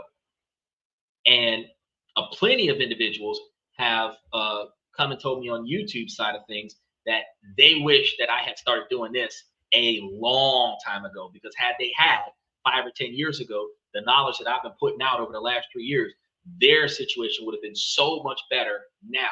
And I tell you guys, it's never too late to start, because if you build your 20 and 30-year plan at 30 and 40 years old, by the time you're 60, you will still be capable of retiring in a lifestyle where your lifestyle pays for itself, instead of you having to continue to work to bring money. When you start creating a lifestyle where you're living off of the money that is being made for you, living off the interest, the principal never changes. Instead of having to sell assets to pay for your standard of living, your assets pay you to exist. That gives you the ability to never have to work, travel the world, hang out. You can upgrade your lifestyle a little bit, reinvest into the principal, allowing yourself to offset inflation, and forever have enough capital coming in to pay for the kind of life that you live. True retirement is the ability to not have to go back and look for that principal again, and not have the financial stress of how you're going to pay for everything. Because if you retire on disability and veterans benefits, you might see yourself on a $24,000 a year income. You might see yourself living from paycheck to paycheck, not having enough money to do enough stuff in a short period of time, where you have to put off certain things because you can't afford it. But when you build the kind of lifestyle where you're making 60, 70, 100, $200,000 a year off of building your retirement plan, where your medical expenses are paid in full all the time, where all of your assets are paid off and your monthly expenses are minimalistic because you no longer have mortgages and car loans to pay for. Now you're in a scenario where you can pay for your lifestyle in America and live in another country for 2 years at the same time. You can learn something somewhere else and come back and have something to show for it. But as long as you're living from paycheck to paycheck and taking the extra money out of your paycheck, grabbing you a few drinks, buying you some blunts, and smoking up whatever's extra, you are never going to be able to take that money and put it towards something that will be paying for your standard of living. $200-something an ounce could be put into a brokerage account even at 10% and start paying you $25 a month. And for some reason, we didn't know that. College students that are borrowing against the student loan so that they can pay for their standard of living so they don't have to work could instead be borrowing against its own and putting it into a brokerage account so that the brokerage account can forever pay them money off of it. Donald Trump locked them into he said, Steven said Ellington Residential is cheap as fuck right now. You ain't lying. They went from like $5, $10, $20 an hour stocks. They're now down to like $2, $3 stocks. I told y'all when the stock market changed because the Donald Trump had put that cap on real estate, that all the real estate investment trusts are going to adjust. And they're going to get dirt cheap. They're going to level off. And within a year to 2 years, they're going to start going back up. I told you guys that. And when that change happens, if you are already in on the ground floor, the growth that happens after that, you're going to be benefiting from it. And the fact is that for the price of a bottle of beer, any kind of beer, $2.99, Coke 45 and 2 zigzags, the price for a bottle of beer, you could legitimately go and start buying you some really, really cheap. They would call them penny stocks, anything less than $10. They would call them penny stocks. You buy them really cheap stocks that pay you every month, and you can see the return on your investment instantaneously, which aids you in your capabilities to reinvest, which aids you and encourages you to start building your legacy. Because when we buy something that doesn't pay us back right now, we lose value in it. Out of sight, out of mind.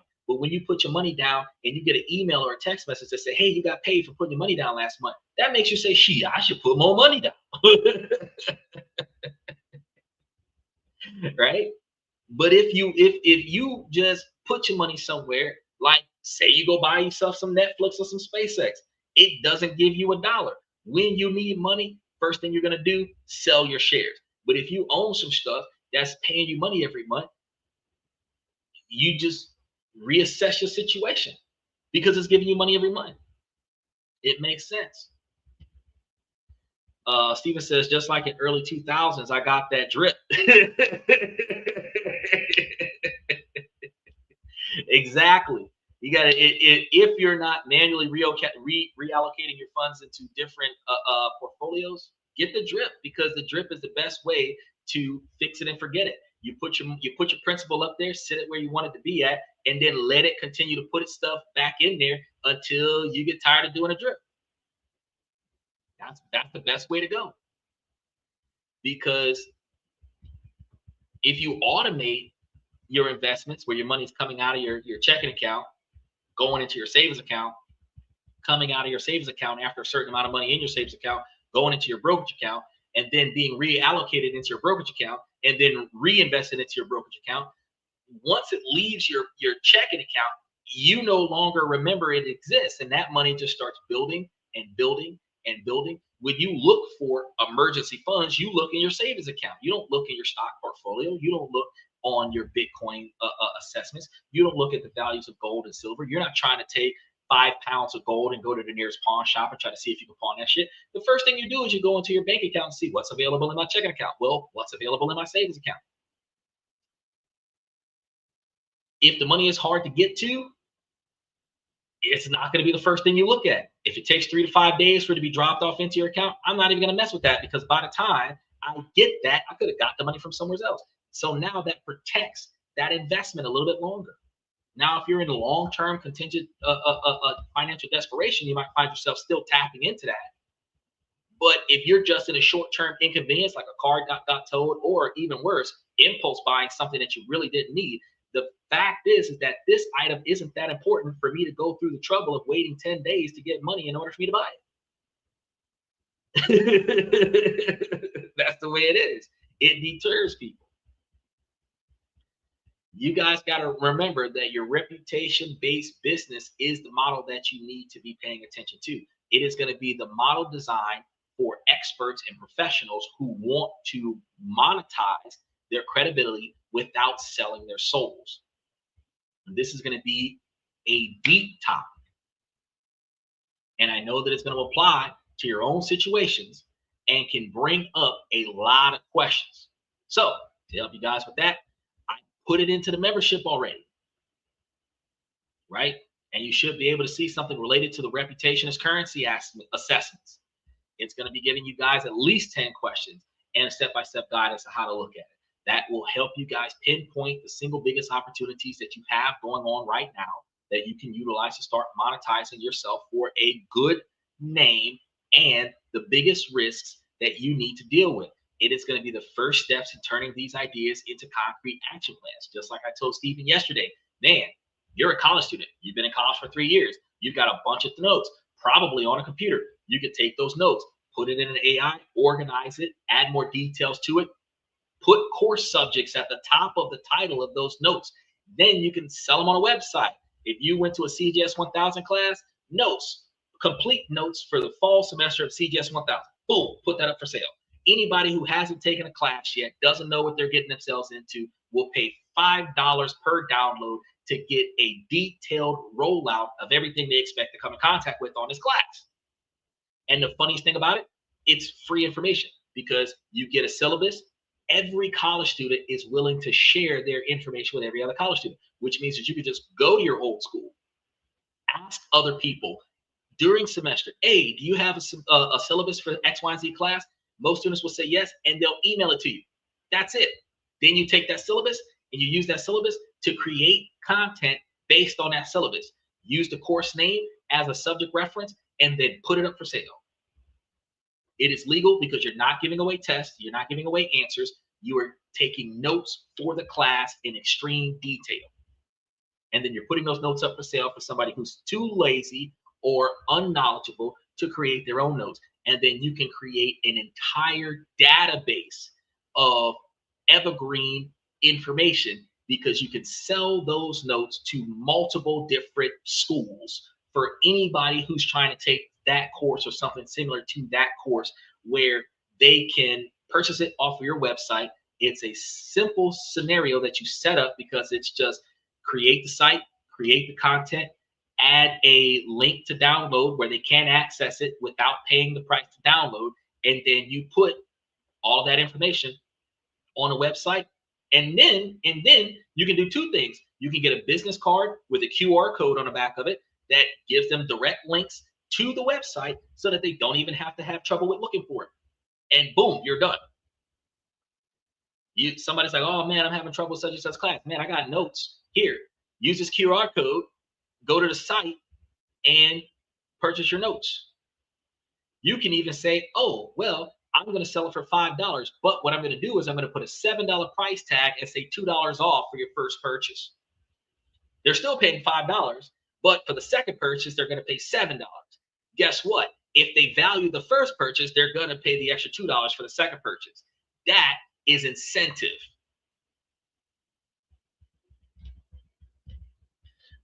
Steven says, for the test computers, give everyone different test questions that are similar with mostly different answers. These days, test answers are generally useless anyways.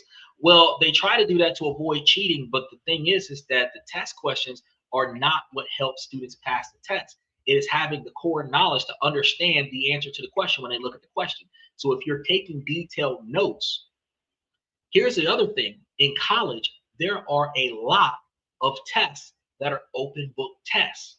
If you've got all the notes, even if you don't know what's going on, you sit down at the test and the notes are organized by subject, by a contextual subject in linear fashion, where you say, well, chapter 1, chapter 2, chapter 3, that's going to be in test 1, and you have in order what should be on the first test. They don't have to bring the whole PDF file with them. They can just bring chapter 1, 2, and 3, the notes from chapter 1, 2, and 3. Go sit down and do their open book test, because you're providing notes. You're not providing answers to the tests, which allows for them to excel. And if you're taking detailed notes, you could potentially have more information in your notes than what they took in class. Anybody who doesn't pay attention in class, anybody who falls asleep in class, anybody who's taking an online class and doesn't know how to take notes from an online class, you would do this type of business and it would be phenomenal. And you got to understand, at $5 or $7 per click, 1,000 students, it's $5,000. There's 500,000 students in each university that you can come in contact with. 10,000 students is $50,000. And you have 2 universities, the one you graduated from and the one you're going to right now, which is an access to at least 1 million to 1.5 million people that are all trying to do the same thing. And likely you could tap into a $50,000 to $100,000 a year income without having to do anything other than take notes, which is what you're already doing because you're a college student. And with AI generation, you can not only take your own notes, you can have software like Perplexity AI take detailed notes for you for each subject. And if you do it chapter by chapter, and that's why I say get the syllabus, it won't be broad spectrum notes. It'll be curated to each individual chapter, each individual section, which would be a lot more detailed. And since it's a PDF file, it can be 100 pages long if necessary, but it's for the entire semester, which could also turn into a $10 or $15 download. And you only got to create the content once and continue to get paid off of it forever, where you would ultimately, in that scenario, actually just have to check the website to make sure if any customer concerns where they tried to get the download, but they didn't get the download after they paid. You verify that they paid, you send them an active link, they still got it. And that's all you're dealing with. That eliminates customer service. You don't got to deal with people cursing you out. You don't got to deal with people threatening your safety, nothing like that. If they paid, you send them a link. That's it. If they didn't pay, you can't send them a link, right? It is what it is. But that's like one of the best kinds of businesses to have, because you do not have direct interaction with other people, so you don't have to worry about making them happy. You just have to give them what they paid for. And I give you guys this information remotely free. And it's going to give you some of the most immediate clarity on what you guys need to focus on. Right? Now, let's bring this all home real quick. Your reputation isn't just a reflection of who you are, it is also a functional economic asset. Right? It's collateral that you can turn into cash, leverage, and opportunities. Today, we had laid out over the last 3 hours, 3-part blueprint to make that happen. First, we cover the core business strategy. You have to start seeing your reputation as active collateral. You begin monetizing it now with a giant audience. You're not trying to do it with a giant audience, but you can, because a lot of y'all kids have been streaming since y'all were 6 and got like 100,000 followers and stuff. You should be able to use whatever you got. You don't need to get more. But you want to focus with higher valued services, not higher quantity of audience. You want to offer something that solves a real painful problem for people who are already able to trust you, or tap into a convenience that people don't want to deal with, who will trust you to deal with that for you. Take, for example, valet parking. How did valet parking come about? People are too lazy to park their own cars. It's a cost of convenience, but not everybody is willing to pay for valet parking. Everybody's willing to pay for a tow, though. Your car don't run, you'll pay for a tow.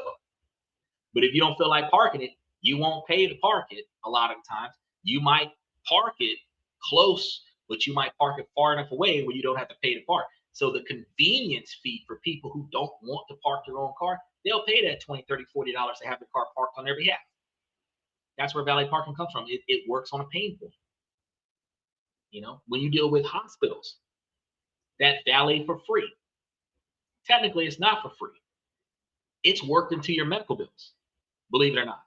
The staff of the hospital is worked into your medical bills, right? So just because they park your car on your behalf, this is nice. No, they're structuralizing their parking lot where you can get your car out of the way so that they can bring more people into the building and charge them for medical bills. Because it's quicker for you to get in the building than it is for you to get out of the building. You got to wait 10, 15 minutes for your car to come back. But it's like 2 seconds. You hand off the keys and you're in the building, right? They did that for a reason. This is going to bring in immediate cash, and it's going to give you the power to control the terms of the work that you do. Then we detail the personal branding and the content plans. This is going to be how you build visible proof that you know your stuff. You start by defining your current values with sharp positioning statements. Then you build public track records by solving real problems and showing your work. You do it efficiently using the pillars and the native content models that we talked about earlier, all while keeping your digital footprint professional and aligned. And I'm actually practicing what we preached already. He said, I switched tabs to accidentally unload on you.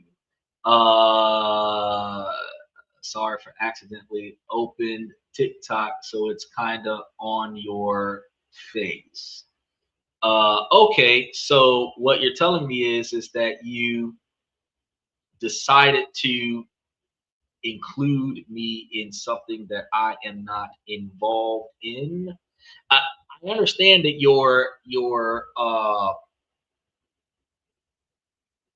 slang is like it's on your face, it's like your reputation or whatever. But let's be honest, guys. Me myself, I'm the only thing that I hold myself accountable for. So if you guys act bad and I catch it on a thing and you end up being blocked off of the channel, then you guys get blocked on the channel. That's just how that works. If I don't like the content that you're producing on the channel, where everybody else that is still here is here for being respectful, at the end of the day, you guys end up being blocked, and you just miss out on all the opportunities that you could have had on the show. It's one of the things that I tell you guys to behave. So YNBA owner is throwing up this and that on the YouTube side of things. All I can say is behave. We're almost out of here. The third thing that we want to talk about tonight is we had installed critical, legal, and ethical guardrails, because you have to remember that ethical shortcuts creates reputational debt that will bankrupt your reputation. Radical transparency is going to be your shield, and if you are in a regulated field, disclaimers and an educational focus are non-negotiables. So remember, I'm not a financial advisor. I'm not a lawyer. I am not giving you guys legal advice. I'm not giving you guys true financial advice. I'm giving you strategies and educational information that aids you guys in your ability to do your own research, so that you can take that information to your financial advisors or make the financial decisions that you want to make, or the legal decisions that you want to make that would impact your outcome. I'm just giving you the information that you need to ask questions, so that you can then take those questions and get those questions answered somewhere else. But if I give you 90% of the answers to 100% of the questions you have, you instead only have 10% of unanswered questions instead of having 100% of unanswered questions, which effectively saves you a ton of money, right? But you still should always reinforce everything that you get from anywhere from a peer-reviewed source. These guardrails are going to protect you and your assets and allow it to compound for decades. Now, your good name is going to be currency, the same way Donald Trump's name is currency. Far too long, you've probably let this sit dormant in a vault, or not had any value to it and started acting wild because you felt like, who cares? You know, whether it's who cares, we're on social media, who cares? Somebody knows who I am, who cares? No, people know. Your email is tied to something. Your phone number is tied to something. And the right person paying the right price for a data search will connect you to that comment. And you will wonder why you are not being accepted. That's going to be why you're not being accepted. It's not because they're discriminating against you because of your race or your gender. It is because they found information about you on social media that they did not like, negative reputation hits that they did not like, that they did not want to affiliate with their building of the reputation of their company. That's why you didn't get picked. It's going to be time to not only activate this vault of positive reputation, but curate it, maintain it, and emphasize it. It's going to be time to put it to work. The blueprint is in your hands now. The only question left is whether you will have the courage and the discipline to use it to your benefit instead of destroying it for social entertainment. Now, that's all I got for you guys for tonight. We're going to start off by saying, ladies, as long as the situation doesn't make sense, I'm going to keep asking you ladies to make it make sense. So ladies, please make it make sense. Slogan. We talked about that at the top of the show. Fellas, I give you this information to make you guys higher value men, not just by increasing your finances, but also by increasing your decision-making skills. Slogan number 2. I talked about this halfway through the show. Ladies, while this is a male-driven podcast from a male's perspective, you too can make yourselves a higher value individual by finding things that are inside of your control in your life that you don't like and proactively make changes towards that, then navigating around the things that are outside of your control. Slogan. I talked about that like 25, 30 minutes ago. I've done it 3 times just now. But everyone here can also prioritize their 20 and 30-year plan, reverse engineering that to what you need to do today to accomplish that plan, and then steadfast with that. Now, ladies, you can keep your eyes and ears open with the potential suitor that has the right personality, characteristics, drive, ambition, dedication, motivation, admiration, and integrity to accomplish his goals. Then see how your goals meshes with his goals to see if y'all's goals are headed in the same direction together, because they don't have to be the exact same goals, but they can play off of one another. As long as you are with someone that has long-term satisfaction goals, not short-term gratification goals, the two of you can be more successful together. But if one of you is preparing for the future and the other one's living in the moment, you will always, always have conflict. and will not be able to succeed together. Now, for those of you watching me on TikTok, we are here every night of the week. So about 11:30, 11:45 Eastern Standard Time tomorrow, we will be back. I want to thank you guys on YouTube side of things. Steven, Michael, FX Trader, OG Kicks, Unc, Andy, Joe, Jack. I really appreciate you guys for coming to the show on a regular basis. Aztec, also, I want to appreciate you guys for your positive inquiries onto the show. I want to thank everybody else for coming to This and That. I'm your host, Xander, where we talk about this, that, and everything in between. And I will see you guys tomorrow night.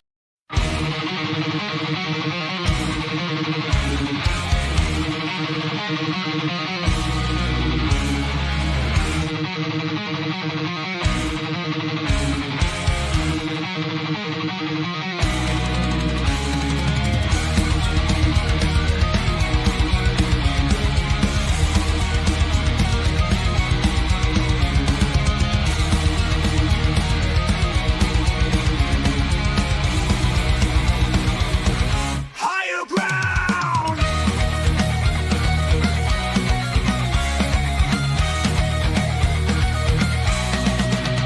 Used to chase validation, now I validate myself. Building inner strength, putting doubt upon the shelf. No more unnecessary drama, no more wasted time. Climbing higher, constantly making my own climb. Standing on higher ground where excellence is found. My potential knows no bounds, raising the bar, breaking ground.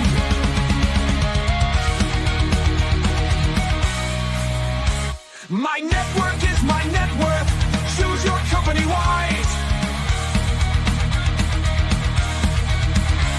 Surround yourself with eagles, not with sheep in disguise. Every interaction is a reflection of my brand. Quality over quantity, that's my personal command. I'm not landing on higher ground where excellence is found. My potential knows no bounds, raising the bar, breaking ground.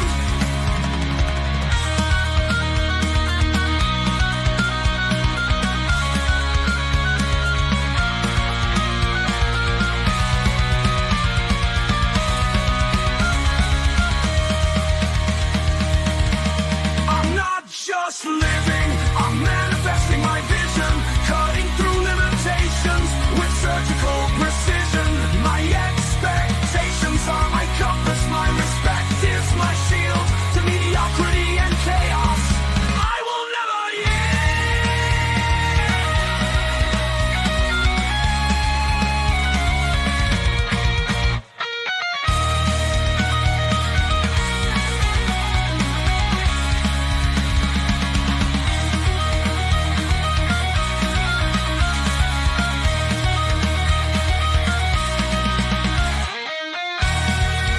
I'm not just living, I'm manifesting my vision, cutting through limitations with surgical precision. My expectations are my compass, my respect is my shield to mediocrity and chaos.